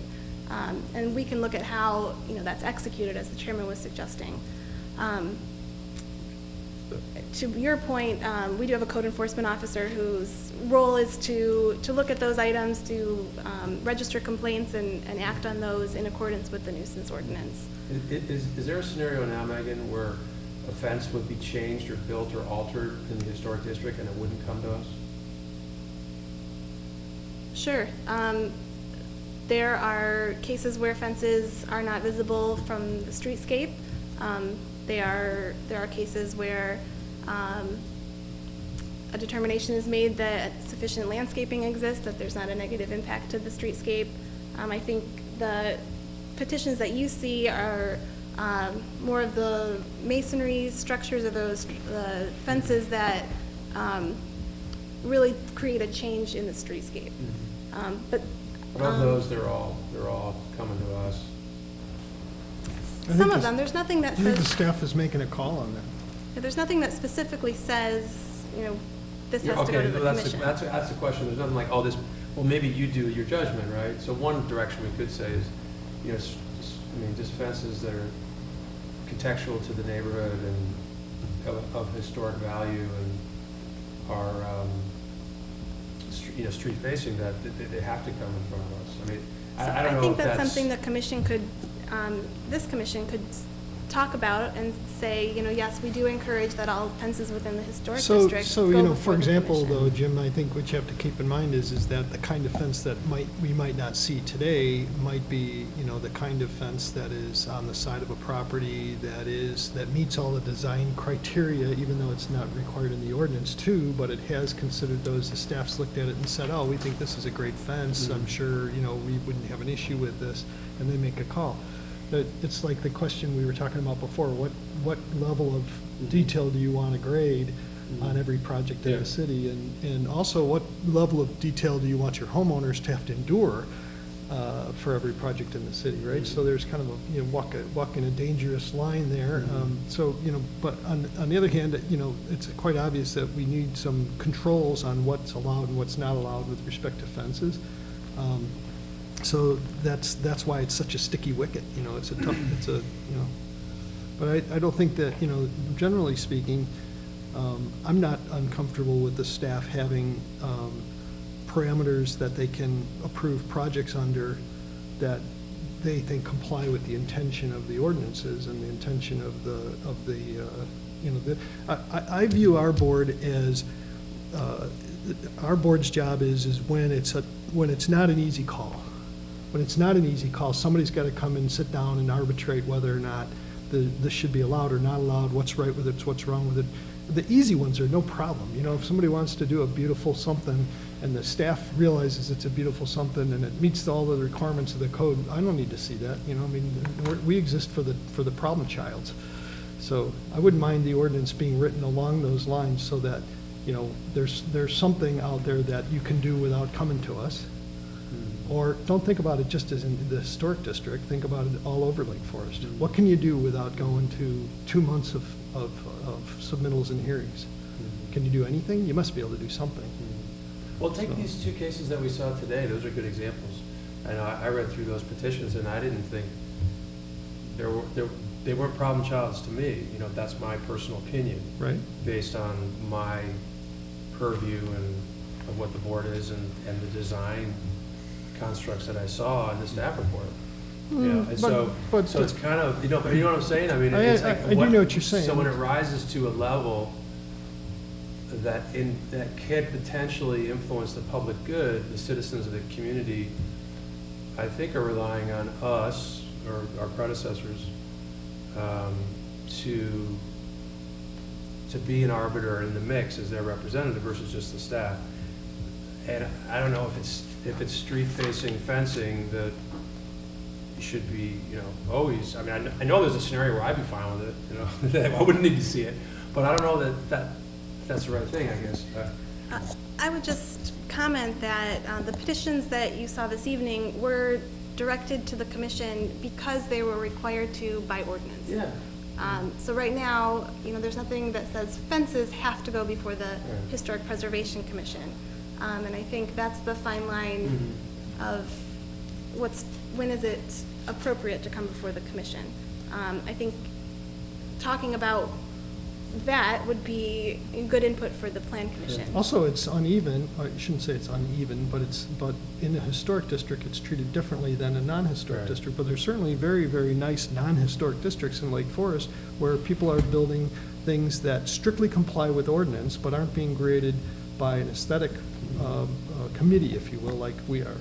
So it's, that's something to consider, whether, I mean, today, we have a situation where if the staff recognizes in the historic district that they smell a contentious issue, they can direct it to us, which is what they do.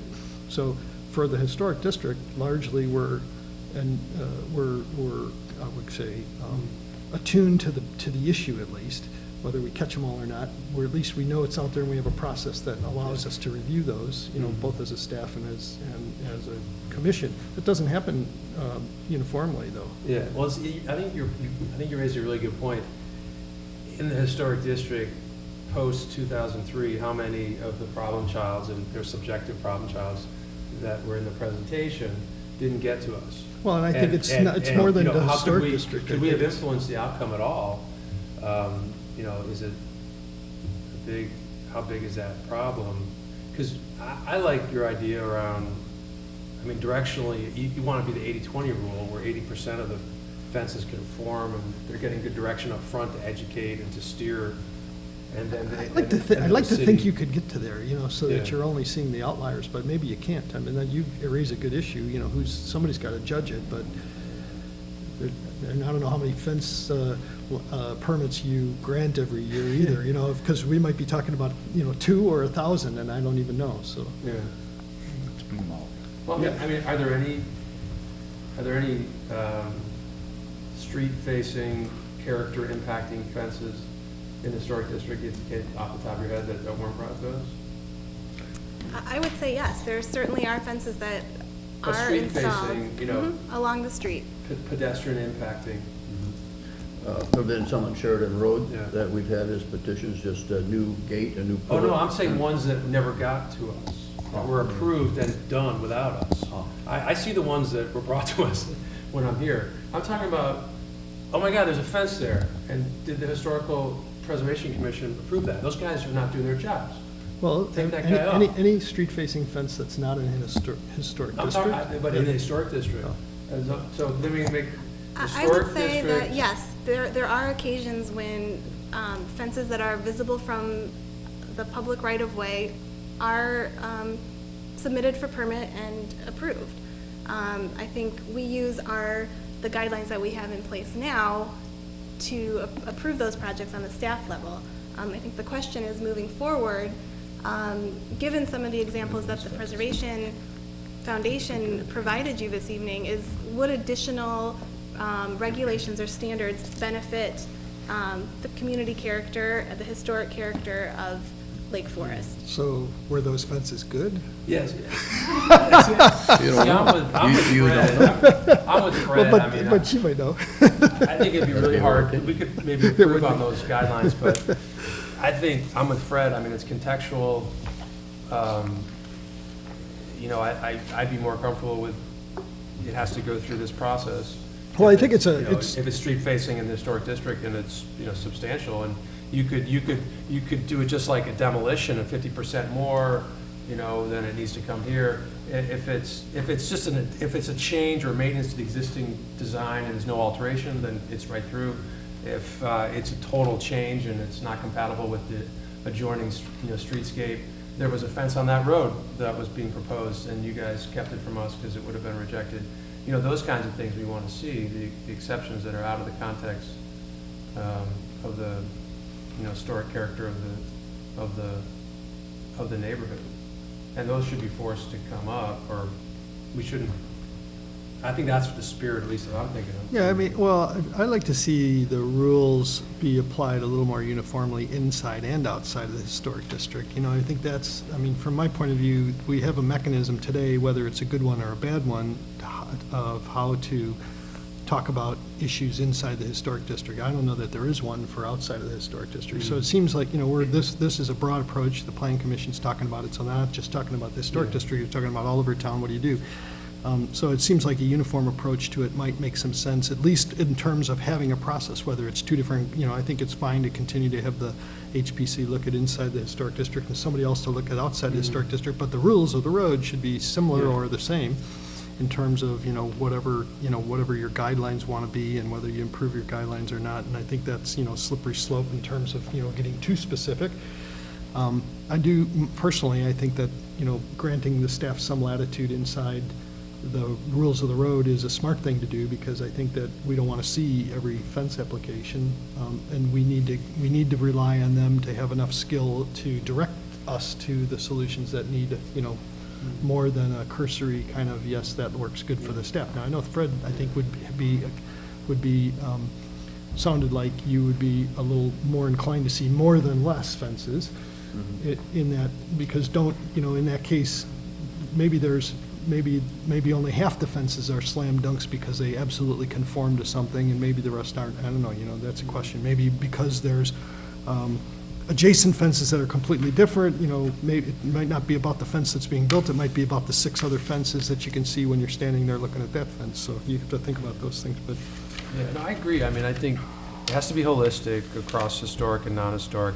The BRB can handle and interpret and hear, the non-historic. And I think I'd rather spend time on giving the staff more direction on what fences or projects within the historic district for our body rise to the level of a review by us. Yeah.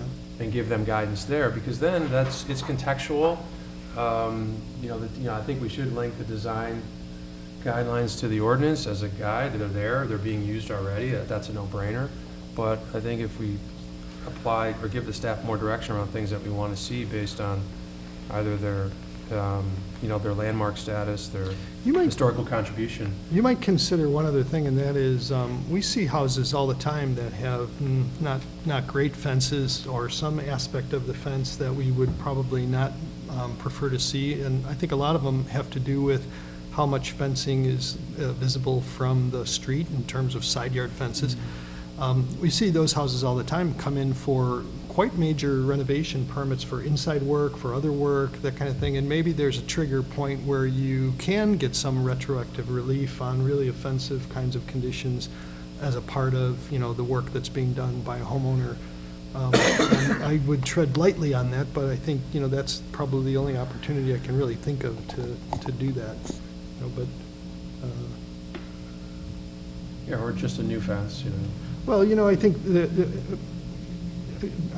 linkage is hard, so, but, if a guy's building a new garage and reshaping his driveway and putting in a bunch of landscaping, and the fence that exists comes all the way out to the parkway at 6 feet high and then stops, and the design intent of, whatever is imposed is to lower those fences as they approach the property line on the front of the property. Maybe there's a way to link the work that's being requested to, some improvement to the fence. And that's a very specific kind of example, but, and. Do we do that in any other context, where we link a project to something else, where somebody comes in for a permit and says, well, we'll let you do this, but only if you do that as well.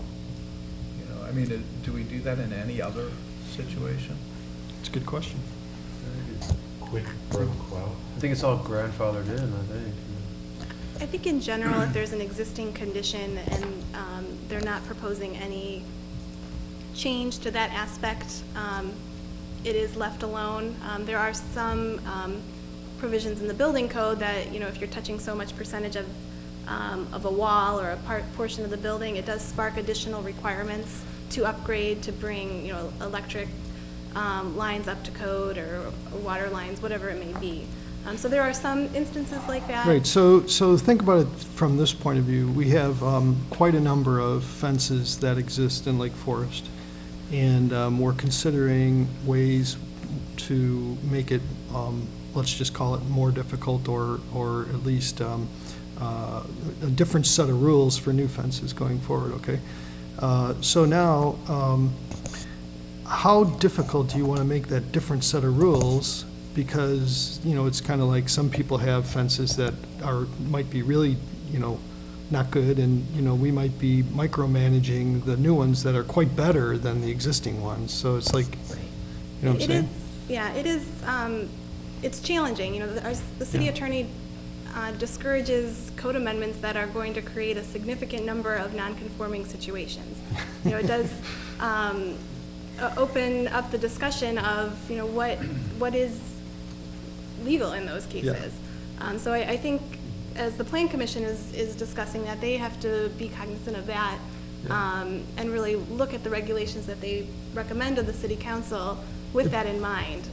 I'm not suggesting that this is on the table, but what some communities have done is an amortization schedule for, in so many years, non-conforming fences in this case would have to be remedied to meet code, the current code that was passed. So instead of a blanket grandfathering, they say, for 5 years, 7 years, whatever the magic number is, those can exist, but then if you want to have a fence, it has to be in compliance with the regulations. So, I think those are issues that the Plan Commission really are going to have to tackle. From the Preservation Commission, we really want to hear what, from a from a historic standpoint, what are the important issues? Is it important to preserve view corridors? Is it important to specifically say, natural materials only, prohibit plastic fences, prohibit a certain type of fence or character of fence? I think that type of direction. Well, Yeah, I mean, Plastic fences. yeah, I think, we like the orange ones with the. I mean, I think there's this, Yeah, like, like people across the beach. Yeah, I mean, our job is to preserve character, right? That's the charter. So, we have a bunch of character out there already that is not necessarily, in terms of fences anyway, what we might build if we were doing it from scratch, but it's part of Lake Forest, is what's there. So usually when we are reacting to a specific request, we're thinking about what's already there and what's in the environment and how this might benefit it. And that includes improving it, hopefully, usually, but at least not making it worse. Do no harm, right? So now you have all of these fences along Western Avenue and Sheridan Road, some quite substantial, even Lake Road, quite substantial. Along Green Bay. Yeah, and so I don't see a retroactive removal of a lot of those fences. It's a really difficult, kind of across the board approach to here's what's going to work for everything. So good luck with that. I don't think that's a good way to think about it. I do think it's a good thing to try to tackle this and to try to come up with, improved ways for the staff to react to fence requests, and a uniform way for you to get beyond staff. If you're a homeowner and you don't like what the staff is telling you, you want to take it to a commission, good luck, why not? People get variances all the time, right? So having a process, having design, parameters that make sense for the staff to impose, that all is good stuff, but, it's difficult to conceive of an implementation plan that would fix the existing problems in a expedient timeframe. Right. And that is not necessarily the role of this Right. commission. Yeah. Right, I think there's three questions here, guys.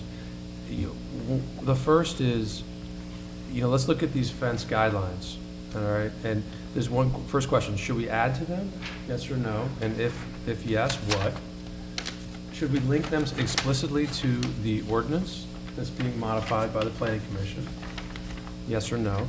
And should we provide staff more detail or guidance as to the types of cases that we want to hear that are in the historic district as they relate to new fence construction or maintenance? And that second part I could retract, because I think that's a broader issue. You're not going to, you could apply maintenance more stringently to historic districts, but I think that I would kick that up to the Planning Commission as not, we could ask for it, we could.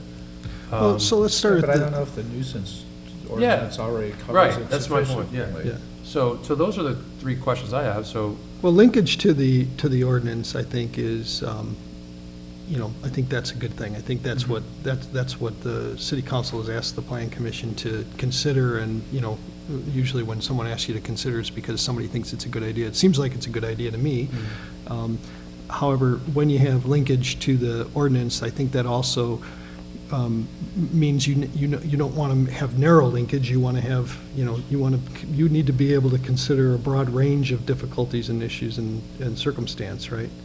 So that would be my 2 cents, is that you do want to have linkage of some stuff, but I think I'd be cautious about giving only very, very specific, you have to use a 4-foot high, this color fence only, because there's all kinds of situations out there in life. Let's just go right to the guidelines. I mean, Go for it. The first one is, a number of different types of materials are appropriate for fences.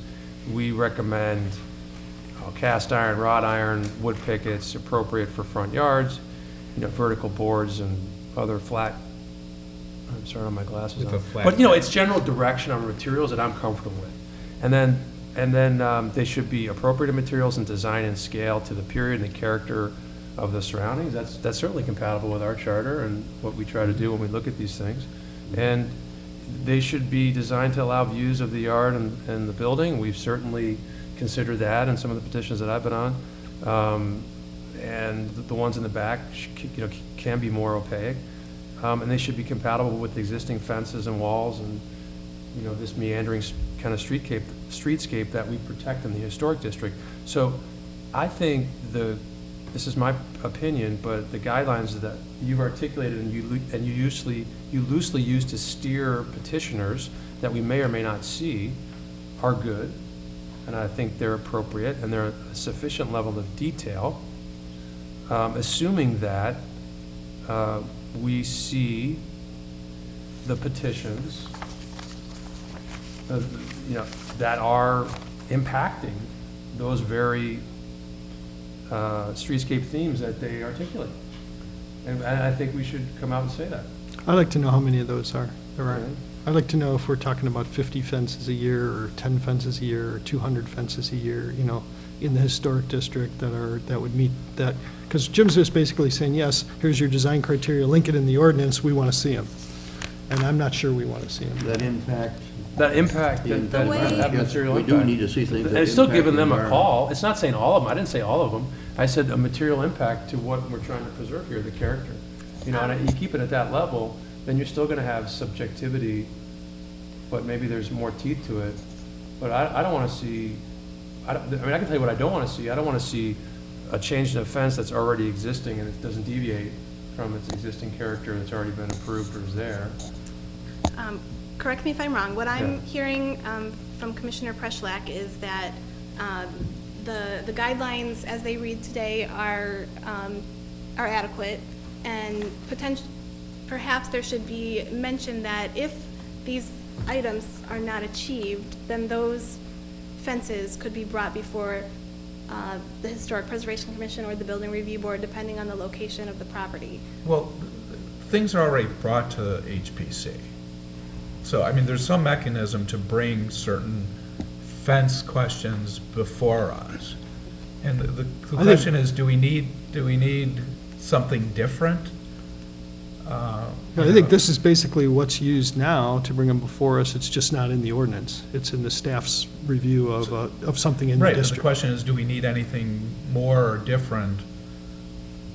Well, the Preservation Foundation has provided us with some grist for the mill. I mean, one thing I took away from their presentation is that we're probably over fenced, right? And so maybe if you're developing the guidelines that had something like Well, a my neighbors hierarchy in aren't, but them, you might say, That's right. you know, less fence is good. If you're going to have a fence, it should be the minimum of fence necessary for the function. If- But what's the function? I mean, I just get it to Well, Kurt that, you know, the reaction's gonna be, well, you're right, my neighbors are over fenced, but I'm not, and I want this fence, you know? Right. And, you know, I mean, my neighbors have fences because they have swimming pools, right? And so in my little neighborhood, right, Villa Turcom, people have fences in general because they have swimming pools, and that's the main reason they have fences. and I'm in Whispering Oaks, and we don't have many pools, but we have lots of fences. Yeah, You know? But I wasn't trying to make a specific point. I was just trying to say that they gave us some grist for the mill that perhaps you could put into a hierarchy which people could use in their consideration of fencing, and the staff could use in their consideration of fencing. You know, natural, plantings as borders and fence seem to be preferred. For example, transparent things made out of natural materials seem to be preferred. But then Maybe we could work on that. Right, but then we get this landscape, and we ask for it to be transparent so we can see the front, but then we landscape all in front of it so we can't see the fence. You know, I mean, and we've done that before, you know, you look at this, or it's like, you know, you want to preserve the views of the yard and building, but then when it comes before us, we spend all this time, how are we going to landscape it so we can hide the whole thing that, you know, and take away the views of the you know, the lawn and building that, you know, is apparently in here that we're supposed to preserve. I need to get some clarity, if only for my own mind. Right. I sense two tracks here, unless I'm perceiving things wrong. We're having a discussion about the design guidelines right now that exist in the residential design guidelines document, and the language is as appropriate. I hear that a lot. It's not, it does not have a lot of specificity about height, setbacks, other features that are measurable. It has a lot of judgment built into it, and that has to do with what the staff and HPC and others might apply. But then, the other track I think I'm understanding is that there is a proposed development of an ordinance document that would be potentially adopted. If I misunderstood that, I thought this presentation was a preliminary report on what's out there as leading to presumably developing an ordinance about fences called the Fence Ordinance. It was the title of the presentation. So is that not something that is in the works, as it were? And I would suggest we suspend its application till we see what it is. There is in the current zoning code, there are provisions that relate to fences, to walls, to gates. The city council, because of an issue that came up with a fence in a ravine, requested that the Plan Commission review that portion of the zoning code, the portion of the zoning code that says, fences cannot be more than 7 feet in height. If they are between 4 feet and 7 feet, they must be set back 3 feet from the property line. There is a series of regulations already in place in our zoning code. The City Council directed the Plan Commission, because of an issue that came up in a ravine, to look at the appropriateness of the language that's there now, to see if additional language could be added that speaks specifically to fences in ravines. This is really an opportunity to look more comprehensively at the existing code language and see, is there a way to make it clearer to homeowners, to staff, what are the expectations when it comes to fences, and what are the characteristics that, from a historic standpoint, your role in this, are important to consider. Is it important to mention scale? Is it important to mention materials? Is it important that landscaping be included in the ordinance? And I think the nitty-gritty of the 4 feet, 3 feet, 7 feet, that's the code language that the Plan Commission is going to tackle. Your input that I've heard so far, I heard that views and access to ravines should be preserved. I heard that we can look to other communities that have a good fence character to see what regulations they have in place. It's important to have uniform regulations both inside and outside of the historic district. That maintenance is important to address in some manner. That too many regulations may create boredom. It might be detrimental to the character of Lake Forest. So it is striking a balance of those regulations.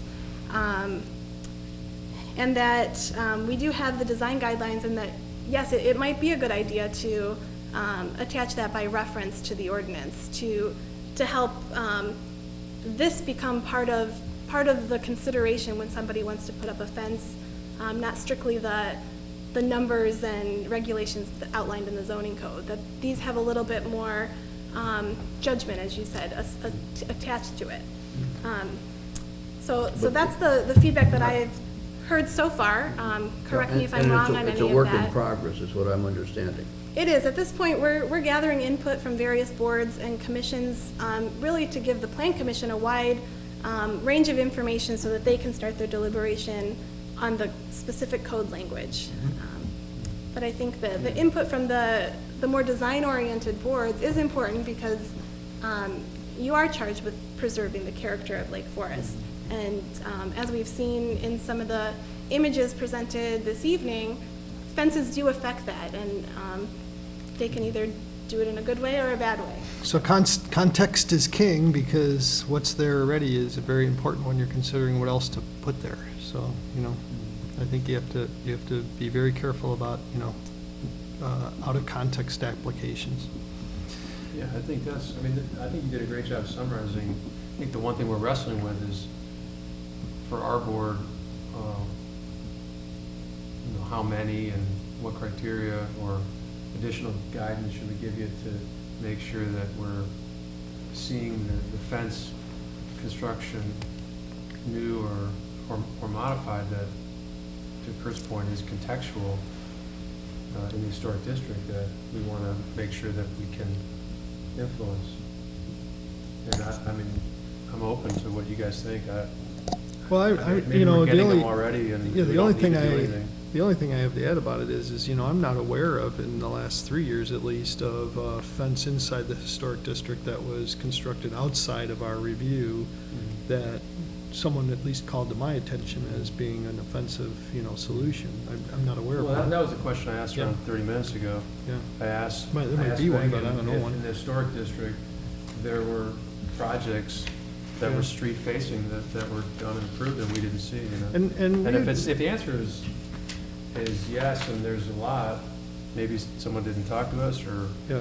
we don't need to worry about it, and it turned out great, but I guess, do we want to have a hand in that to ensure higher probability outcomes for the things that we're trying to preserve? Well, I don't want to create work that yeah. doesn't make any sense for us, but I do think it is, you Well, can leave it to the staff. when we do staff. see one, we grade them quite critically. And just Yeah. as we're spending, you know, over an hour now talking about a non-agenda item that we didn't have a chance to do any research on our own on, so that's one of the problems here is that we're talking about it off the cuff without having an opportunity to having brushed up on the ordinance, frankly. But we're quite critical of things that are right up in front of the public eye, right on the street, whether it's a public building or a private building. And so we have a tendency to give a little more latitude to things that are very difficult to see for the public, something that's quite in a private side of someone's house, removed from the public eye because it faces a golf course at the back or some kind of thing like that. And we see those all the time. So, and not that there's different sets of rules, but we're very critical of what the public sees and goes by all the time. And so when that is not uniform, because there's areas that are not in historic districts that are just as much in the public eye, including city-owned fences, whether they're security fences or not, you know, I think that's the one area I think that could really be improved, because I don't see a bunch of, you know, historic, you know, district fences that have come, that have been built recently that didn't come through the board that are offensive. I think we have a lot of existing conditions that are awkward, and they are what they are, and they'll probably be there for a long time. But there seems to be, you know, having a uniform approach to at least a grading scale would be a good thing. And then whether or not you have to have, you know, someone beyond the staff doing that, I think that you have to have a mechanism for when that happens and when that doesn't. So those are, you know, you guys can struggle with, you know, what percentages or what the triggers are and all that. I wouldn't, you know, no one would disagree. I think that there's some stuff you could probably approve and some stuff that somebody else should see, or that at least there should be an opportunity for the homeowner to plead their case on, right? Yeah, I mean, the historic district is pretty well built out. There's a lot of fences that are, you know, big structures that are in there.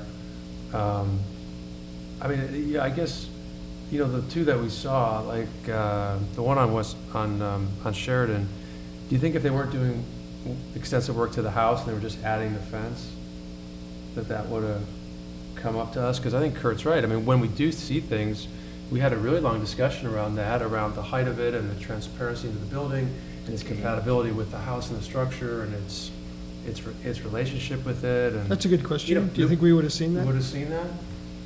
And do we need to put something in place to make that 100% guaranteed that we see that? And if we do, what is that? I mean, that's really the issue. I think that there could be some additional work at the staff level at this point. I've taken a lot of what you've Okay. said. We may need to just look more closely at what actually comes in, and maybe, I don't know if it's at the level of the Historic Preservation Commission or when it goes to Plan Commission, just think through, you know, a hierarchy of when things are approved by staff and when things are directed to the boards and commissions. Well, thanks, Megan. I'll take your cue on that, and I'll take the opportunity to call the question on that and invite the commissioners to correspond directly with you if they have specific ideas on that, which I'm sure everybody will. And we are free to talk about that at a future meeting as well. With that, I'll ask if there's any other additional information from the staff. Only that this is our last meeting for 2012, Yay. so we will see you in the new year. Thank you very much, and I'm pretty sure I asked if there was any other public comment. I didn't see any of that, so. All right, I'll take a motion to adjourn the meeting, if there is such a thing. So moved. Moved by Commissioner Ransom and seconded by Commissioner Travers. All in favor, say aye. Aye. All right, good evening, thank you.